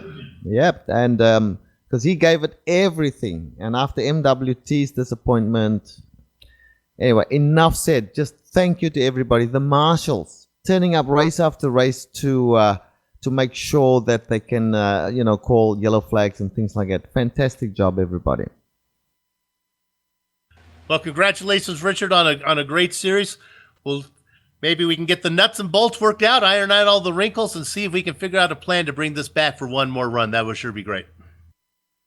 Love to see that, but it will need a little bit of work, I'm pretty sure, because from past seasons, if compared to past seasons, this season was disappointing in some ways. Mostly in the number of drivers involved in the series. But it was entertaining, I'm pretty sure, and certainly with guys like 49 Motorsports and Gene Fiddies with his team in there, it kept it interesting all season, so it's been great. Well, what we're going to do right now, you might as well hang around here. We'll bring in Dexter Castro here. Congratulations, Dexter, for 49 Motorsports picking up that win. You were able to finish the season on the track. Yes, indeed. We did finish the season on the track, cross the finish line at the end. That's what matters, right? It was fun to watch and well performed. You had Asbury Motorsports all over you there from shooting from all angles, but 49 Motorsports, according to my plans, able to get that team championship. Am I correct on that? Yeah, that was what we were thinking as well. Yeah, it was quite a race. Unfortunately, there was just not much we could do. We spent the entire second stint trying to get James to pass us. We were out there running like 29s, and when Robert was capable of 27s, but if it didn't matter if he, if we He wouldn't bite. It didn't matter how fast we went if he saved fuel behind us, pulled out by 5 seconds after the pit stops, and then I probably wasn't gonna be able to run him down if he pulled out 5 seconds.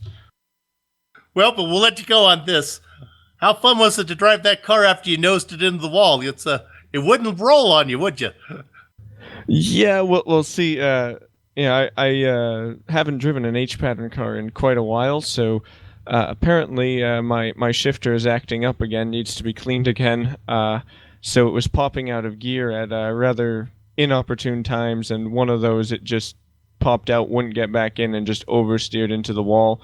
So after that, I thought, the car seems a little understeery, slow in a straight line, but I should be able to finish out the 5 laps to the end. But got to turn 1, which was the first left-hander after that, and had quite the surprise. Thought maybe if I just take the fast left-handers carefully, I can make it to the end. Then it gave me a little more trouble, so decided it was probably in the best interest of everybody just to park it into the pits until everybody had taken the white Bring flag, it back out, and then I could limp it around and at least cross the finish line. Well, it was fun. It was fun to give everybody. I think all the people who are watching are going to enjoy it, and it certainly gave Sean and I a giggle. So, hey, congratulations. Hopefully we can get things put together. Maybe we can run this one more time next season. I'm sure 49 will be back for that.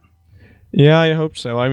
Really, above all else, to have a healthy series, you have to have participation, and I hope we can find how to get participation because finances don't mean anything if there's nobody there to finance it. So hopefully it all pulls through and there's decent participation because as fun as a personal little battle between 49 Motorsports and Asbury is, when there's basically nobody else, it's not, it gets stale. Yep. Well, we'll see what we can do. It's hopefully for the best. Let's congratulate everybody at the Continental Endurance Sports Car Series for putting on a good show all season. Thank you guys, all the champions and everybody. Thanks to Richard Losper and all of those guys. And, of course, to James Stevenson for his participation here today as well. Okay, let's wrap it up, Sean. We got a busy day tomorrow, so let's see if we can get out of here right now, okay? In fact, you have a little more work to do, don't you? I do, and in just about 1 hour, just under an hour, you can catch us again on iRacing Live and the Global Sim Racing channel for the Outlaw Modified Series, the Lawrence Towing Outlaw Modified Series, and the Bootleg Racing League. Oh, man, that's going to be good, too. Some short track excitement. Hey, let's thank everybody one more time at the Quality Racing Syndicate for organizing the series and contracting with GRC to broadcast it. This afternoon's broadcast is sponsored by, here comes the long read, by the highly skilled performance automotive shop, Defined Automotive Autoworks, located just east of Columbus, Ohio. This garage is operated by enthusiasts for enthusiasts, building and tuning engines for use on street and track, custom modifications, Sean, even design and fabrications are available. Yes, indeed. Any drivetrain is welcome at Defined Autoworks, but their racing connection is tied to the renowned heritage of Mazda. Their reputation was built upon their successes with Mazda's beloved rotary engines. Defined Autoworks holds national records for horsepower for the rotary engine, and they'll build you a 2, 3, or 4. 4? Yes, 4! Rotor power plant beyond compare. Defined Autoworks off to test and tune in mid-Ohio, only 90 minutes north of their facility. Their most recent projects include work for CESCS's own John Deuce Allen, driving today in that ST class for 49 Motorsports.